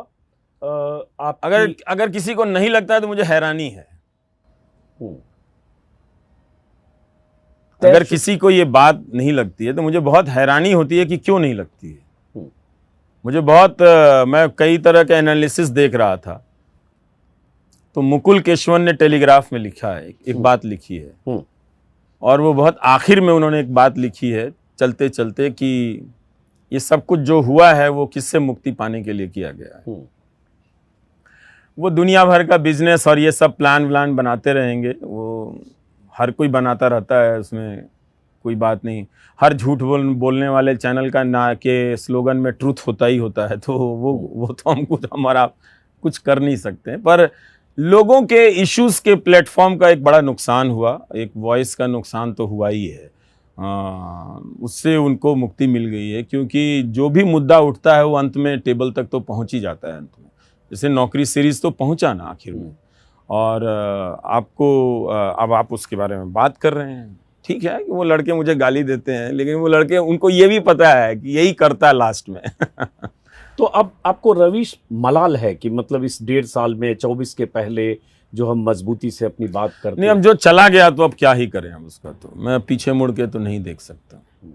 ये तो इतना बड़ा जो मदर ऑफ डेमोक्रेसी है वो जाने, उसका ज़मीर जाने, है ना, कि उसकी अंतरात्मा जाने कि आपने ये जो किया है और जो होने दिया है, तो ये आपकी अंतरात्मा पे बोझ बन के रहेगा, इतनी आसानी से नहीं जाएगा अजीत जी। एक बात जो आप निस्वार्थ बहुत जमाना लगाया इसको काम करने में, सुबह शाम जला हूं, तपा हूं, और उसके पेट पे लात मारी है आपने। ये बड़ी बड़ी अंग्रेजी बिजनेस प्लान, फर्जी 2 नंबरी बिजनेस, दुनिया का 3 नंबरी बिजनेस, ये ज्ञान, ये भाषा मेरे सामने मत लगाइएगा, ये ठीक किया नहीं। जितने कम संसाधन में जितनी साधना के साथ जो काम किया हो ना, सिर्फ उसका मूल्यांकन उसमें झांक कर देखेंगे। अभी तो लोग देखने वाले सिर्फ मेरी लोकप्रियता और दर्शकों के जमात के बारे में देखते हैं, उसके संसार के बारे में देखते हैं, लेकिन जब उस काम और उसके मेहनत के बारे में देखेंगे तो हड्डियां कांप जाएंगी कि कोई ऐसा कर नहीं सकता है। वो काम किया हूँ, दिन रात बैठ के, आंखें धुंधली हो जाती थी टाइप करते करते, इतने आंकड़े, इतने आंकड़े देखता था, इतने व्हाट्सएप पर मैसेज, उसमें से फैक्ट निकालना, फैक्ट चेक करना, ये सब करना पड़ा होगा। जो कोविड के समय का डॉक्यूमेंटेशन है, आप एक एक शो निकाल कर देखिए, सिर्फ पढ़ देना ही मतलब मुश्किल काम था उसको। मैंने कोई आसान एंकरिंग नहीं की कि 3 दिल्ली में फालतू लोग जो IISc में बैठे हुए हैं उनको शो में बुलाया, कोई हैबिटेट से आया, कोई किसी यूनिवर्सिटी से आया, कुछ गप किया, बॉक्स लग गया और शो हो गया। मैंने वो काम नहीं किया। मैंने बहुत आर्टिकल पढ़े, मेरा घर किताबों से भर गया। तो ये जो काम किया है, तो ये तो मैं मदर ऑफ डेमोक्रेसी से पूछूंगा ना, मैं चिल्ला के नहीं पूछूंगा, मैं एकांत में तो पूछूंगा ना कि, लेकिन तो मैं पूछूंगा भाई, मैं भारत माता से मैं अकेले में तो बात कर सकता हूं ना। क्या मैं पूछोगे? पूछेंगे ना कि मेरे लिए क्यों नहीं जगह है तुम्हारे आंचल में, क्या कोई सेठ तुम्हारी जमीन खरीद सकता है, क्या कोई सेठ तुमसे बड़ा हो सकता है, पूछूंगा। वो माँ है, मैं उससे कुछ पूछ सकता हूँ। बहुत संवेदनशील बात कर रहे हो रवीश। दर्जनों चैनल हैं, न्यूज़ चैनल तो देश में न जाने कितने हैं, अब गिनती करना भी मुश्किल है। और एक रवीश कुमार जो, हालांकि हम कह सकते हैं हम लोग एक पेशे में थे, कई बार दोनों अलग अलग चैनलों में अलग अलग असहमतियों पर भी हो सकता है काम कर रहे हो, लेकिन रवीश की पीड़ा निकल कर आ रही है कि जो आवाज़ जनता की थी, युवाओं की थी, बेरोजगारों की थी, दर्शकों की थी, नागरिक की थी, उसको, उस आवाज़ को आपने एक प्लेटफॉर्म दिया, उनकी परेशानियों मुश्किलों को आवाज़ दी, उस आवाज़ को छीन लिया गया, या वो प्लेटफॉर्म आपसे छीन लिया गया। आपकी तकलीफ, वो तो यही कहेंगे कि हाँ हाँ हम तो कुछ नहीं किए, खुद चला गया है ना, वो तो यही कहेंगे। लेकिन जो परिस्थितियां हैं आप देखिए ना किस तरह से बना रहे हैं। खुद उन्होंने, अभी मैंने देखा कि दैनिक जागरण में उनका इंटरव्यू छपा है, पावर फीचर, और उसमें वो एडिटोरियल फ्रीडम की बात कर रहे हैं। उनका मतलब अदानी साहब का एक इंटरव्यू छपा है दैनिक जागरण में, आप वो तस्वीर दिखाइए, उसमें मैं भेज दूंगा। वो फीचर इंटरव्यू छपता है दुनिया के सबसे अमीर आदमी का, इंटरव्यू लेने वाले का नाम नहीं है उसमें, और वो पहले पन्ने पर है, और उसमें वो एडिटोरियल फ्रीडम की बात कर रहे हैं। मतलब आप ये कह रहे हैं कि हम इस लोकतंत्र में रहना है तो सोचने समझने की शक्ति भी समाप्त कर दें, क्योंकि उनके पास बहुत धन है, बहुत लोग हैं, कुछ शरीफ टाइप के जो डोरमेंट जर्नलिस्ट थे उनको पकड़ के ले आए हैं, जो अब थोड़ा सा अच्छा बिजनेस प्लान जिसमें ग्लोबल प्राइड इंडिया टाइप की चीजें डाल के छौंक के बोल देंगे तो चल जाएगा। आप अच्छा पर्दा लगा देंगे तो खिड़की के बाहर का दृश्य बदल जाएगा क्या? नहीं बदलेगा ना। तो बहुत सारे मुद्दे अभी तड़प रहे हैं बाहर आने के लिए। मैं भी नहीं उठा पाता था, मैं बहुत लोगों को लिखता था कि मैं नहीं उठा सकता हूं, मेरे पास अब संसाधन नहीं है, मैं हर राज्य के इश्यूज को नहीं उठा सकता हूं। कई जगह पे ब्यूरो बंद हो चुके थे, उसकी भी गालियां मैं सुनता था कि आप वहां का नहीं उठा रहे हैं, आप वहां का नहीं उठा रहे हैं। वो गालियां किसी और को नहीं पड़ रही थी, किसी और एंकर को। जो फर्जी इंटरव्यू फर्जी का मतलब उस इंटरव्यू का कोई मतलब नहीं होता है, तो इंटरव्यू तो जेन्युइन नहीं होता है, पर हम कह रहे हैं कि उसका क्या मतलब है। एक आदमी का दिन भर आप इंटरव्यू किए जा रहे हैं, कितने एक्सक्लूसिव इंटरव्यू चले होंगे, उनका कोई स्टैंडिंग है कहीं में, किसी मेमोरी में है कोई। लेकिन बड़े बड़े एंकर दिन भर वो एक्सक्लूसिव इंटरव्यू में अपना जीवन गुजार के और एंकर बने हुए चल रहे हैं। आप पीएम के इंटरव्यू की बात मैं किसी भी नॉर्मल एंकर की बात कर रहा हूँ, रोज की भी बात कर रहा हूँ। तो वो सारे इश्यूज जिनको मैं नहीं उठा, मैं रोता था कि भाई मुझे छोड़ दो, कम से कम मुझे मत मैसेज करो, 1000 मैसेज कर दियो, मैं नहीं उठाऊंगा तुम्हारा। मेरे पास लोग नहीं है, मेरे पास आदमी नहीं है जाके वेरीफाई करे, इतने खतरे बढ़ गए हैं। तुम 333 लिख दियो, अगर वहां 300 होगा तो वो सरकार FIR कर देगी, मैं क्या करूं। तो ये सारे इश्यूज आते ना, ये उठेंगे क्या? उठे तो अच्छी बात है, फिर उठेंगे तो फिर NDTV खरीदने की क्या जरूरत थी? इतने सारे जो चैनल हैं वहां उठ जाए, लोगों को भला हो जाएगा। तो रवीश ये बताओ, अभी अडानी ने एक्वायर किया, जिस दिन आपने इस्तीफा दिया शायद उसी दिन पुण्य राय और राधिका रॉय ने इस्तीफा दिया, एक दिन पहले, कोई खबर पहले दिया, तो आपने इस्तीफा दिया। आपको अभी कहा तो गया नहीं था अडानी की तरफ से, ये उनके लोग कह सकते हैं कि हमने कहा वो कौन है ये तो हम जानते हैं ना।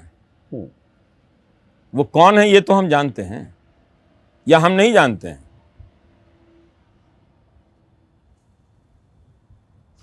इसमें तो कोई दो राय नहीं होनी चाहिए ना कि वो कौन है।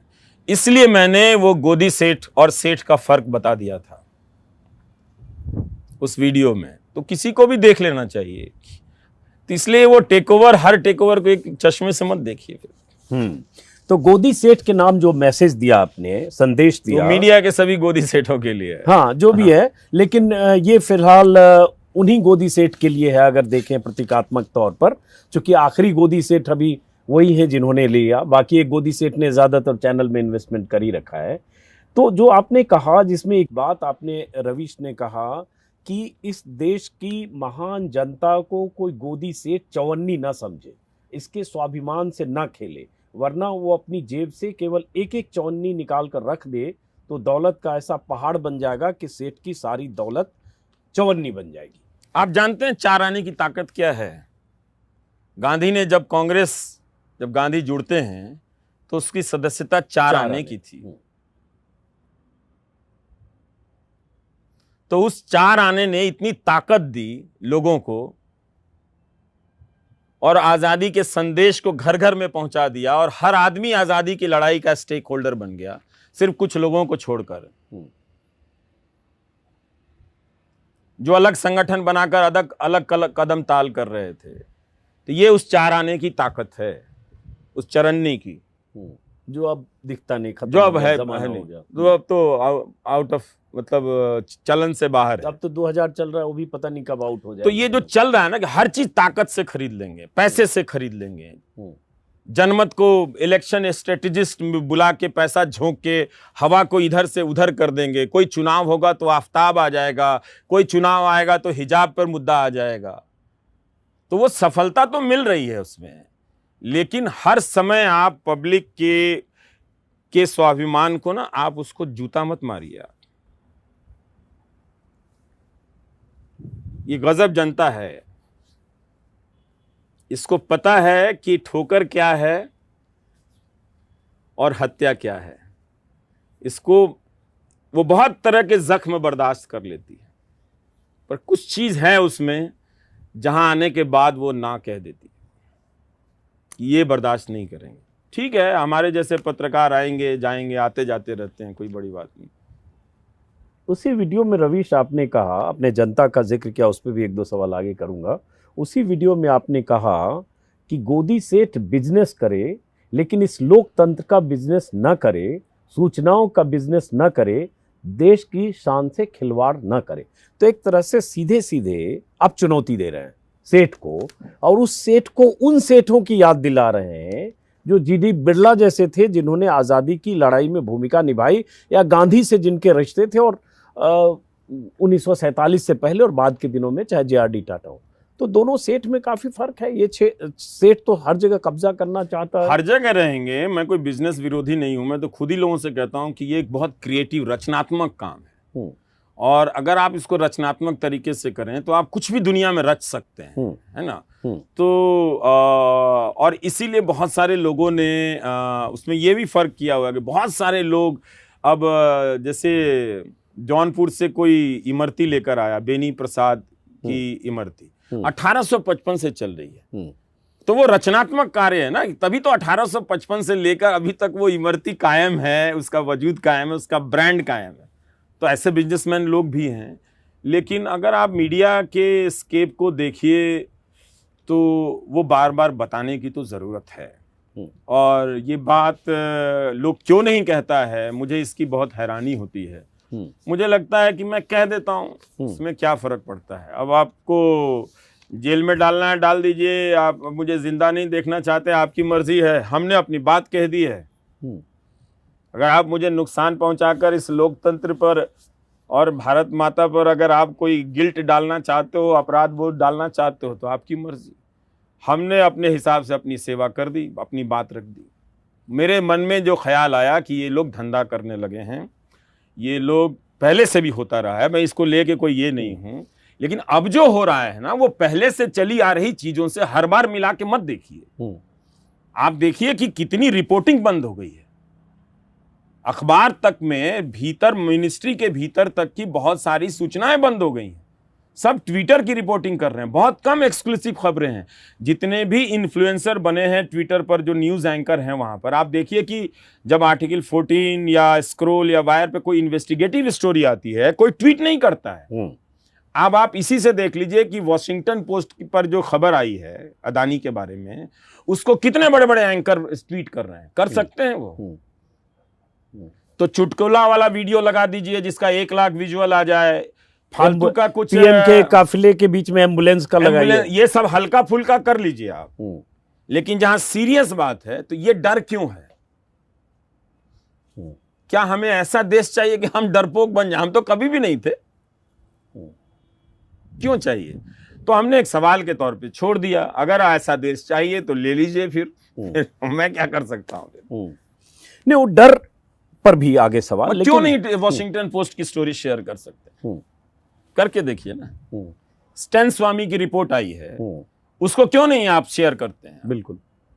और कैसे उनकी डेथ हुई, एक सिपर उनको नहीं दिया गया। और एनआईए उसके अगेंस्ट था। लैपटॉप में कितनी बार वॉशिंगटन पोस्ट में खबर छपी है, कोर्ट ने संज्ञान, कोर्ट तो लेना चाहिए था कि कितनी सीरियस बात है ये, बार बार इस तरह की रिपोर्ट क्यों आ रही है कि लैपटॉप में बाहर से कुछ, बाहर से उनके लैपटॉप में, आपके फोन में ये सब चीजें कल प्लांट कर दी जाए और 4 साल के लिए जेल में बंद कर दिया जाए कि हम कोई देश के खिलाफ साजिश कर रहे हैं। तो सामने ही हुआ ना ये सारी चीजें, और ये टेक्नोलॉजी से संभव है, तो इस देश में बहस क्यों नहीं हो रही है? बड़े बड़े एंकर देख रहे हैं, उन्होंने उस खबर को हाथ तक नहीं लगाई, ये डरे हुए हैं, और वो ज्ञान देंगे हमारे ऊपर और जर्नलिज्म पे। तो ठीक है, आप जर्नलिज्म में हैं, सबको ही है, सबको ही रहेगा, जैसे से रहेगा। मेरी जितनी समझ थी हमने समय पे हिसाब से बोला, मेरी भी बहुत सारी कमियां हैं, आप उससे बहस करते रहिए, बात कीजिए, ठीक है। अब हम पूर्व पत्रकार हैं। नहीं, पूर्व पत्रकार नहीं हो, आप डिजिटल पत्रकार हो। हम तो डिजिटल पत्रकार, आने वाला समय अब डिजिटल का है। अब तो हम कुछ भी कर सकते हैं, हमने आसमान की तो बात ही नहीं की, अब तो मैं कुछ भी कर सकता हूँ। और ऐसे भी आप सरकार से सवालों का सिलसिला आपने कई साल चलाया, लेकिन आप 2014, 15, 16, 17 के उनके वायदों की ही लिस्ट आप देख लो तो 100 स्मार्ट सिटी बन जाना चाहिए था, गंगा सफाई हो जानी चाहिए थी। कंपटीशन हुआ था मेरठ में, लोग आइडिया देने लगे थे कि उनके स्मार्ट सिटी में क्या क्या होगा, और अखबारों में छपा करता था कि स्मार्ट सिटी प्रतियोगिता, और यार लोग जा रहे सीरियसली। तो अब जाकर उन अखबारों को अगर आप निकालिए कि मेरठ के अमर उजाला में स्मार्ट सिटी को लेकर कैसी कैसी कल्पनाएं चल रही थी, अंत में क्या हुआ? बिहार में भी था, मुजफ्फरपुर और लेकिन रवीश, फिर बात तो ये है ना कि वो 100 स्मार्ट सिटी हो, गोद लिए हुए गांव, आपको याद होगा कि आदर्श गांव कहा गया, आदर्श गांव गोद लेंगे, गोद लिया भी, छोड़ भी दिया, आज वो गोद लिया हुआ गांव किस हाल में है, नहीं है। कम से कम उनके सांसद तो बना देते। सही बात है। तो वो ऐसी लिस्ट लंबी है रवीश, लेकिन इन सवालों को आप उठाएं या डिजिटल पर कोई उठाए या हम जैसे लोग उठाएं, लेकिन जनता क्या गंभीरता से ले रही है, ये ज्यादा बड़ा सवाल है। और उन सवालों के आधार पर जनता को राय शुमारी या राय बना रही है, ये और बड़ा सवाल। ये लड़ाई है। जनता को नेता अपनी तरफ से एक अलग दिशा में ले जाना चाहता है, साहित्यकार जनता को एक अलग तरीके से संवेदनशील बनाना चाहता है, उसी बीच में कोई फिल्मकार आ जाता है जो बहुत तरह की अश्लीलताओं के साथ जनता को कहीं और बहा के लेके चला जाता है। तो कुछ भी फिक्स नहीं है, वो लगातार जनता जो है वो हवा की तरह बहती चली जा रही है, तो वो कहीं जाएगी कहीं आएगी। इसका मतलब ये नहीं कि साहित्यकार लिखना छोड़ दे, पत्रकार पूछना छोड़ दे और फिल्मकार फिल्म बनाना छोड़ दे, क्योंकि जनता सिर्फ राजनीतिक एक ही तरह के राजनीतिक फैसले की तरफ जा रही है। वो पहले भी जाती रही है, आगे भी जाती रहेगी। अभी ये दौर कुछ दूसरा है, उसमें बहुत सारे संस्थाओं की भूमिका है, हम लोग सब देख ही रहे हैं अपने आसपास में। पर हमें अपना काम करते रहना चाहिए। अगर लोग अपना काम ना करते तो कोई गणेश शंकर विद्यार्थी नहीं होता तो गांधी 1917 में चंपारण नहीं गए होते। कोई पीर मोहम्मद मुनीस नहीं होते जो चंपारण से रिपोर्ट कर रहे थे। अगर वो नहीं करते तो गणेश शंकर विद्यार्थी को पता नहीं चलता कि चंपारण में क्या चल रहा था। और वो उन छपी हुई खबरों को देखकर गांधी इरादा नहीं बनाते कि चंपारण चलना ही चाहिए। तो इसलिए हमारा अतीत ये कहता है कि हमें अपना काम करते रहना चाहिए। ठीक है, लेकिन यहां से भविष्य की अगर बात करें तो रवीश, दिखता है कि कुछ चीजें बदल रही हैं या आपके भीतर भी हताशा लगती है? जैसे मैं कहूं तो कई बार हताश होते हैं कि दीवार में सिर मारने जैसा है, आप कुछ भी कहते समझाते रहो। वो जैसे होता है ना, बिहार में कहावत है, पंचों की बात सिर माथे खूंटा यही गड़ेगा। बात तो सही कह रहे हैं सर, रोजगार, नौकरी, तेल, डीजल, पेट्रोल सब चीज है, लेकिन फिर भी लगता है ऐसा है, लेकिन ऐसा हो नहीं सकता है। उम्मीद रखनी चाहिए, और वो उम्मीद का कोई अगर आप डेडलाइन दे देंगे तो बहुत मुश्किल है, बहुत मुश्किल है। हमने इतनी सघनता के साथ इस तरह से कभी बात भी तो मीडिया को लेकर नहीं होती थी ना। मीडिया जो दिखाता था लोग वही सच मान लेता था। अब ठीक है, उतना सारा गोदी मीडिया को करोड़ों लोग देखते हैं, ये बात तो सच है ही, लेकिन वो लोग भी कहीं जाके सीना तान के पब्लिक में नहीं बोल पाते हैं। बहुत सारे लोग जो मुझे नहीं देखते हैं वो भी पब्लिक डिस्कोर्स में कहते हैं हम तो रवीश को देखते हैं। हाँ, नहीं, वो कहते होंगे, वो कहते होंगे, वो कहते हैं, तो उन्हें भी मालूम है कि वो क्या कर रहे हैं। मैं बस इतना ही कहना चाहता हूं कि क्यों गोदी मीडिया देखकर आप देश को शर्मिंदा कर रहे हैं? मत देखिए। इससे आसान किसी भी देश के लिए आप क्या कर सकते हैं? टीवी नहीं देखना है बस। नहीं, ये बात तो आप कई सालों से कह रहे हैं। इसमें तो ना कपड़े गंदे होंगे, ना आपका बीपी बढ़ेगा, ना आप बीमार पड़ेंगे, रात को अच्छी नींद आएगी। बहुत लोगों ने टीवी देखना बंद कर दिया अजीत जी, मेरे कहने के बाद। मुझे लगा था कि कोई नहीं सुनेगा, लेकिन बहुत लोगों ने बंद कर दिया। ऐसे बहुत सारे लोग मिलेंगे जो टीवी नहीं देखते हैं। अच्छे लोग हैं जो टीवी नहीं देखते हैं। शायद वही लोग हैं जो शाम के वक्त अब OTT प्लेटफॉर्म पे चले गए हैं और वहां एक नया बिजनेस है। अब जो शाम है वो सिर्फ न्यूज की शाम नहीं है, न्यूज भी एक एलिमेंट है, लेकिन अब हर दर्शक की जो शाम है वो कई तरह की शाम है उस माध्यमों में ही। हालांकि मैं चाहता हूं कि उन माध्यमों से वो उनकी मात्रा कम हो, लोग थोड़ा टहलें, ज्यादा करें, बीमार कम पड़े, लेकिन फिर भी इसलिए पता है कि अच्छे दर्शक कहीं और चले गए हैं। और कुछ दर्शक अब आपके YouTube पर आएंगे, आपके वीडियो देख रहे हैं। हाँ, मैं कर पाऊंगा तब तो, मतलब उतना अच्छा कर पाऊंगा तब तो। कि जैसे डर का जिक्र रवीश आपके भाषण में, आपके लेखन में, सेमिनार में, हर जगह बहुत हुआ है। वो डर का जिक्र करते हुए आप ट्रोल की बात करते हैं, जो आपको गालियां देते हैं उनकी बात करते हैं, उन चेतावनियों की बात करते हैं, धमकियों की बात करते हैं। किस बात का डर लगता है आपको? वो डर का स्केल क्या है? वो आया बहुत धीरे धीरे, जब ट्रोलिंग से शुरू हुआ, किसी भी बात को तोड़ फोड़। देखिए, हमेशा याद रखना चाहिए, बिल्कुल हमको आपको कोई फर्क नहीं पड़ता है, नहीं पड़ना चाहिए, लेकिन वो सिंपल ट्रोल नहीं है। वो जो कहते हैं अंत में वही होता है वो। और उसी ट्रोलिंग की वजह से, उसी नेचर के अभियान की वजह से कई लोगों की सड़कों पे जान गई है, भले हमारी आपकी ना गई हो। तो वो धीरे धीरे आया, एक तरह से माहौल में जहर फैलाया गया। वो अपने आसपास जहां आप गुजर रहे हैं, जहां कहीं जा रहे हैं, वहां लोग भी उसी तरह से बिहेव करने लगे, करते भी हैं उस तरह से आके। तो वो एक डर घुसता है। फिर लोग आपको बताना शुरू कर देते हैं कि ये लाइन मत लिखो, ये मत बोलो, केस हो जाएगा, ये मत करो नहीं तो वो ट्रोल कर देंगे, ये मत करो नहीं तो नोटिस आ जाएगा, फिर बैन कर देंगे, तरह तरह। तो बहुत तरह के डर, मतलब एक पहले होता था कि हम कोई स्टोरी करेंगे तो एडिटर को 10 सवाल का जवाब देना पड़ेगा। अब लगता है कि एडिटर भी तो वही हो गया, ट्रोल हो गया है, तो वो अब सारा सवाल बाहर वाले जो ट्रोल हैं उनको जवाब देना पड़ रहा है। तो वो एक हाईजेक तो हो ही गया है। वो डर बहुत वाजिब है। वो सिर्फ डर मेरा डर नहीं है, वो डर आपका, आपके भीतर का डर महसूस करके आ गया, लोगों के भीतर का डर महसूस करके आ गया, समुदाय के भीतर का डर महसूस करके आ गया, बहुत सारे जेन्युइन लोगों के भीतर का डर महसूस करके आ गया। तो सबका डर मेरा डर भी बनता चला गया धीरे धीरे धीरे करके। और जिस तरह का आघात था वो साधारण तो नहीं था किसी पर भी। आघात मतलब? आघात, मानसिक आघात, शारीरिक आघात भी, बहुत सारे इंसिडेंट हैं जो मैं बताना नहीं चाहता।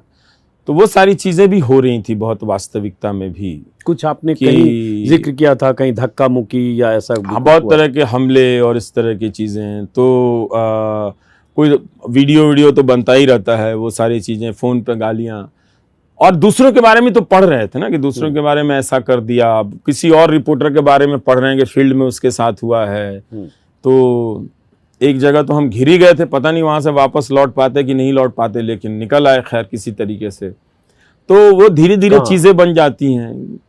चलिए ठीक। हाँ, तो सब चलता रहा ये सब। तो मुझे लगा कि बहुत लोग जो हैं वो डर से बोल नहीं रहे हैं। तो मुझे लगा कि फिर कहना चाहिए कि भाई इस डर से लड़ो, बोलो इस डर से।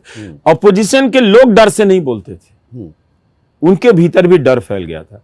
जबकि कितनी ही बार लोकप्रिय नेता इस देश में पैदा हुए, कितने ही लोकप्रिय नेता शानदार मेजॉरिटी लेकर आए और पूरा हंगामा मचा दिया, और लेकिन कोई इस तरह से घबराया नहीं कि कोई उनके आने से कोई जान चली जाएगी या हम अब लिख बोल नहीं सकते, पढ़ नहीं सकते हैं।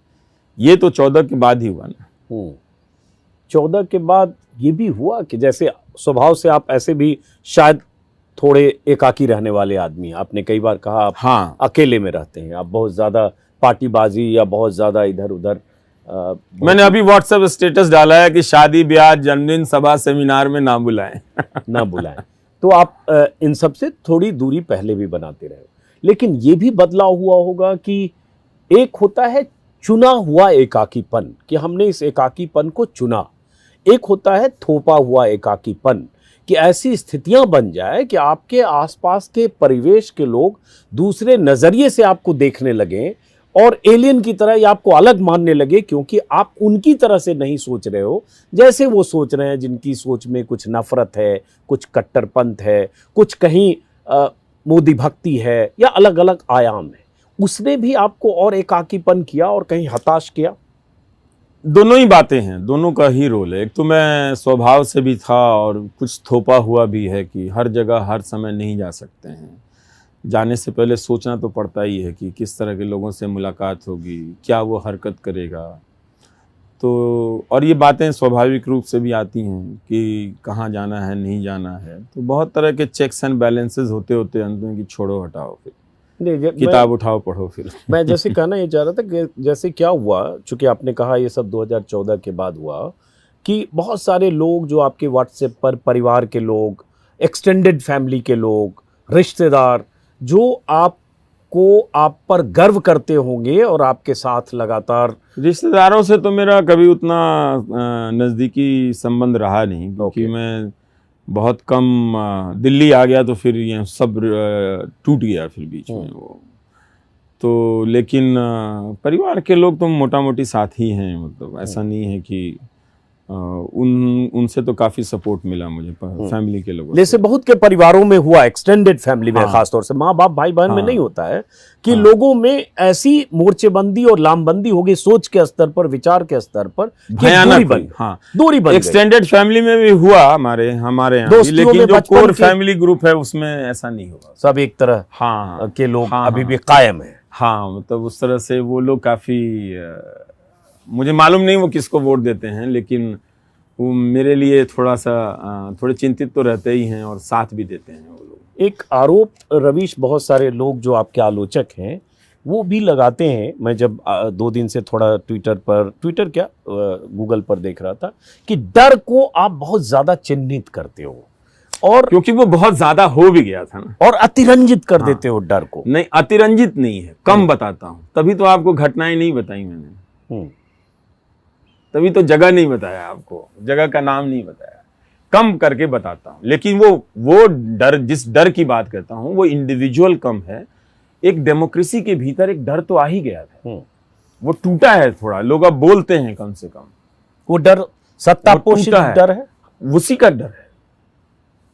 तो ये वो लोग हैं जो खुद नहीं बोलते हैं डर से, लेकिन वो डर को ही क्वेश्चन कर रहे हैं कि नहीं, डर नहीं है।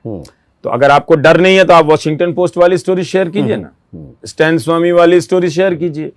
मेरे कहे हुए डर की बात को गलत साबित करने से अच्छा है कि आप स्टैन स्वामी की रिपोर्ट जो वॉशिंगटन पोस्ट में आई है नेहा मसीह की, आप उसको शेयर कर दीजिए। तो आप उतना तो कर लीजिए कम से कम, या वो सवाल उठाकर देखिए। हाँ, जो बहुत जरूरी है, जो फिर आप फिर मैं भी देखूंगा कि अच्छा इतना डर नहीं है। मैं देखूं कौन करता है जरा सा। तो ये पहले तो यही होता था ना कि एक कोई बड़ी खबर आती थी, हम आप सब कहते थे कि यार वहां एक्सप्रेस की स्टोरी देखो, या हिंदुस्तान की स्टोरी देखो, या उसकी स्टोरी देखो, पत्रिका की देखो, या फिर वार्ता भारती की स्टोरी देखो, लोकमत की स्टोरी देखो, इतनी बड़ी है, उसका फॉलो अप करो। अब तो ऐसी बड़ी खबरें आती हैं, सब छोड़ के भाग जाते हैं। ये क्या है? 2010, 11, 12, 13, 14 अगर देखोगे आप, तो उस दौर में UPA 2 के खिलाफ कोई भी जो लोग ये पोस्ट लिख रहे हैं कि डर को अतिरंजित किया, उन्हीं के पोस्ट पर जाके आप चेक कर लीजिए कि वो सरकार से संबंधित जो क्वेश्चन करने वाली खबरें कितना शेयर कर। चूंकि आप डर का जिक्र बार बार करते हो और कई बार आप ब्लॉग में, वेबसाइट पर, अपने टीवी शोज में, व्हाट्सएप पर आने वाले मैसेजेस का जिक्र करते हो, कई बार आपने स्क्रीनशॉट शेयर किया जिसमें गालियां भी थी, जिसमें आलोचना से कई कदम आगे जाकर धमकियां भी थी। तो उनका सिलसिला व्हाट्सएप पर NDTV से विदाई के बाद थमा है, कम हुआ है, कहीं खुशी है, नहीं कहीं गम है? 1-2 लोगों की गालियां आई थी, पर मुझे तो कई हजार मैसेज आए और मैं उस पर देख रहा था। कई लोगों ने लिखा कि मैं मोदी का समर्थक हूं और मुझे आज बहुत दुख हो रहा है। कई लोगों ने लिखा कि मैं बीजेपी का कार्यकर्ता हूं, पर मुझे आज आपके लिए बहुत दुख हुआ है कि ऐसा नहीं होना चाहिए था।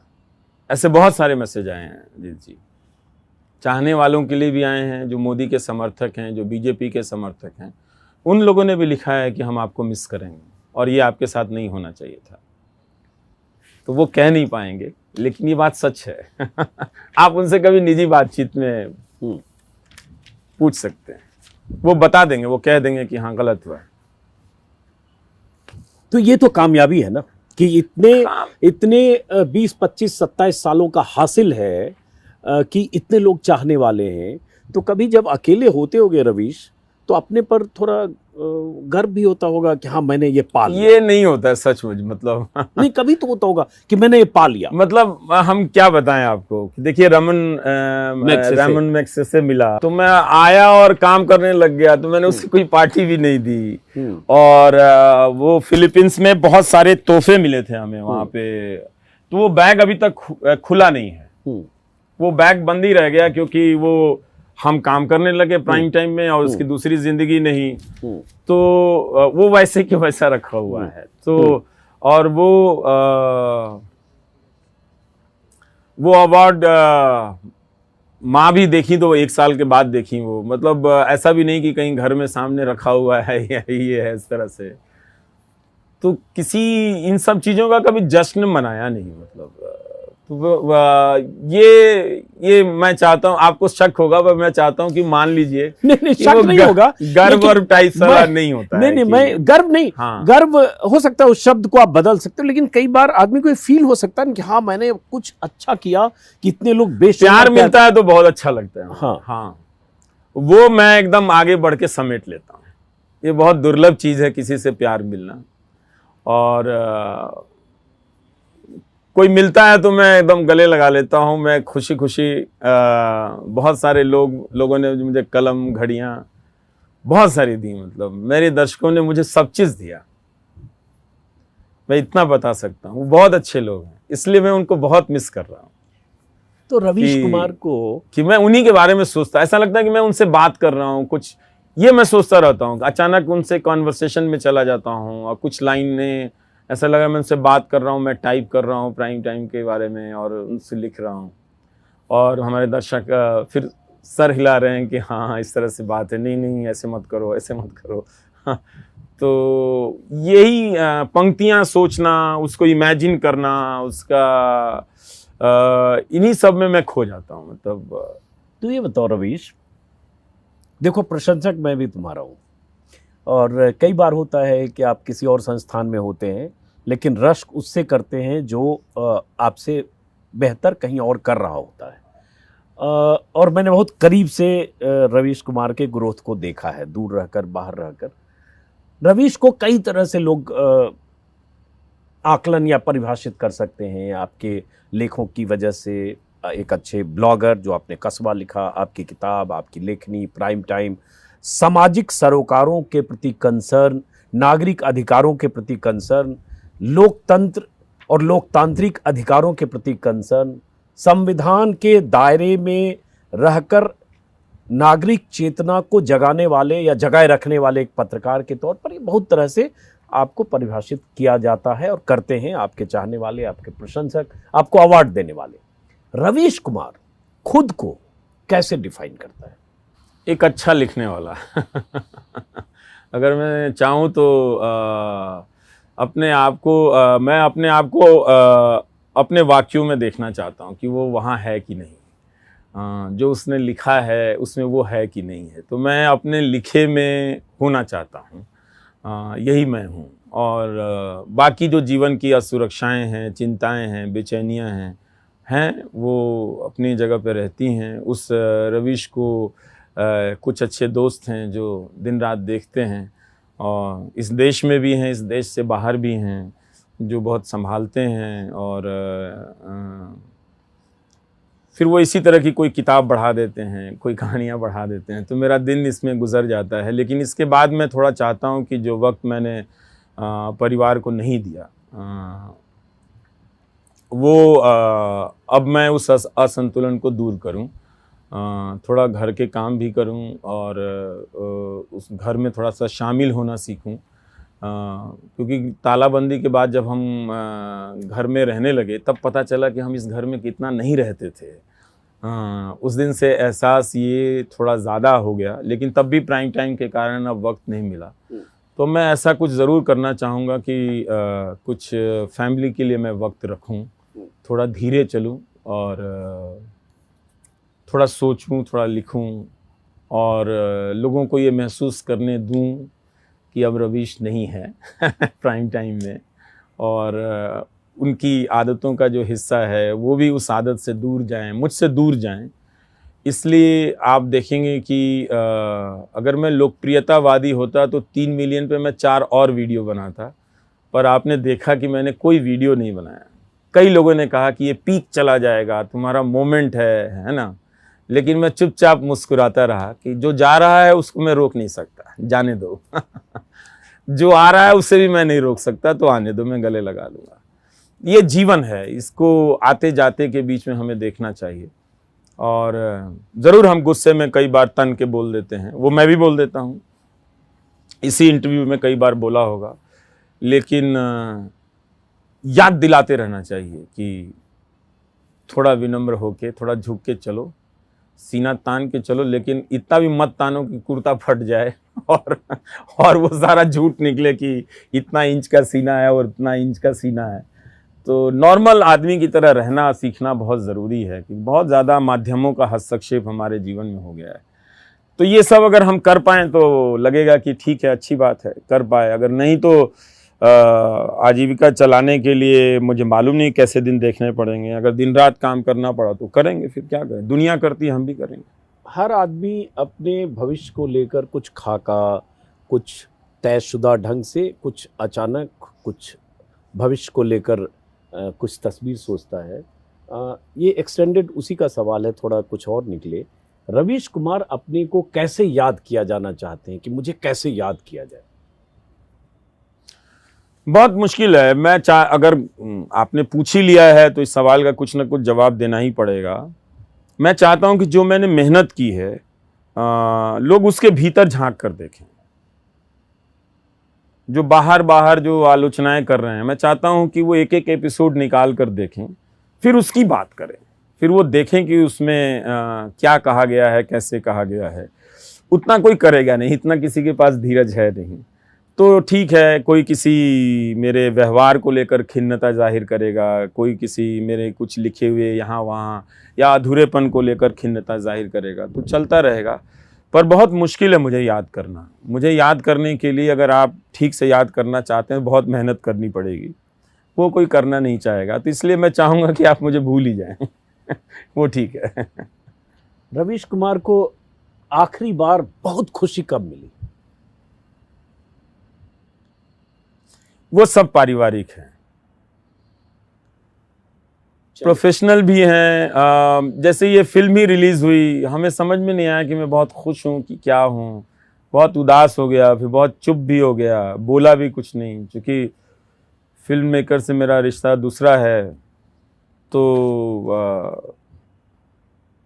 अगर ये सब माइलस्टोन है, अगर माना जाए कि ये बहुत खुशी के लम्हे हैं, खुशी के लम्हे तो हैं, लेकिन कोई वैसे बहुत खुशी वाले, मतलब ऐसा कुछ नहीं है कि पिछले बहुत सारे ऐसे दिन आते रहे हैं। बहुत मुश्किल है। ऐसा कोई अब आखिरी सवाल करते हैं, बड़ा दुख कब हुआ जो लगे कि बहुत शॉकिंग हो गया मेरे लिए? ऐसे तो बहुत हैं अजीत जी, बहुत पर्सनल नहीं होना चाहता। ये एनडीटीवी से जाना भी है? हाँ है। देखिए, मेरा जीवन गुजरा है यहाँ। मैं चिट्ठी छांटता था, यहाँ ग्रुप एडिटर बना। जब मेल आया तो, और ऐसा नहीं कि कोई मैं जाए कोई हड़काने वाला ग्रुप एडिटर, मैं किसी को बताया भी नहीं कि मैं ग्रुप एडिटर हूँ। मैंने घर में भी नहीं बताया कि ऐसा कोई मेल आया है। तो ये भी नहीं कोई मैं सेलिब्रेट कर रहा हूँ या कोई मुझे बुलाकर सेलिब्रेट कर रहा है। तो जिस दिन वो मेल आया तो मुझे लगा मुझे तो इसकी ज़रूरत ही नहीं थी। ये क्यों आया, किसने भेजा है? मैं इनबॉक्स बंद करके सो गया मैं कि इसकी अब मुझे क्या ज़रूरत है, इसकी तो कोई ज़रूरत नहीं है। इसलिए आप मुझे प्रोफाइल बायो में ये सब कहीं लिखा हुआ नहीं, मैं भी पहली बार जाना संपादक। मैं जानता था मैनेजिंग एडिटर हो। आप ही के उससे मुंह से सुना जब वीडियो में, तो मैं भी लगा कि अच्छा ये कब हुआ। तो वो मेल देखा था मैं तो ऐसा भी नहीं था कि मैं कोई बुलाया कि चलिए आइए मीटिंग करते हैं हम चैनल का ये डिज़ाइन, क्योंकि मैं समझ गया था कि बाकी सहयोगी अपनी नियति के रास्ते चल रहे हैं, मैं अलग रास्ते चल रहा हूँ, तो मैं अलग ही चलूँगा। रवीश, आपने जिंदगी में बहुत कुछ हासिल किया, बहुत कुछ हासिल मतलब दर्शकों का प्यार, लाखों लोगों का इस तरह से आप पर भरोसा, इन 27 साल के सफ़र में, खास करके बीते 20 सालों में। लेकिन यहाँ से जब अपने माजी में झांकते हो, अतीत में, तो कभी लगता है जिंदगी से कुछ शिकायत भी है? हाँ, मतलब इतना पॉपुलर नहीं होता तो अच्छा होता, क्योंकि मेरा सुख, मेरे होने का जो सुख था कि दोपहर में जब घर में लोग सो जाते थे तो मैं गाड़ी लेकर किसी भी मोहल्ले में चला जाता था और किसी चाय की दुकान पे बैठ के लोगों को ऑब्जर्व करता था, देखता रहता था।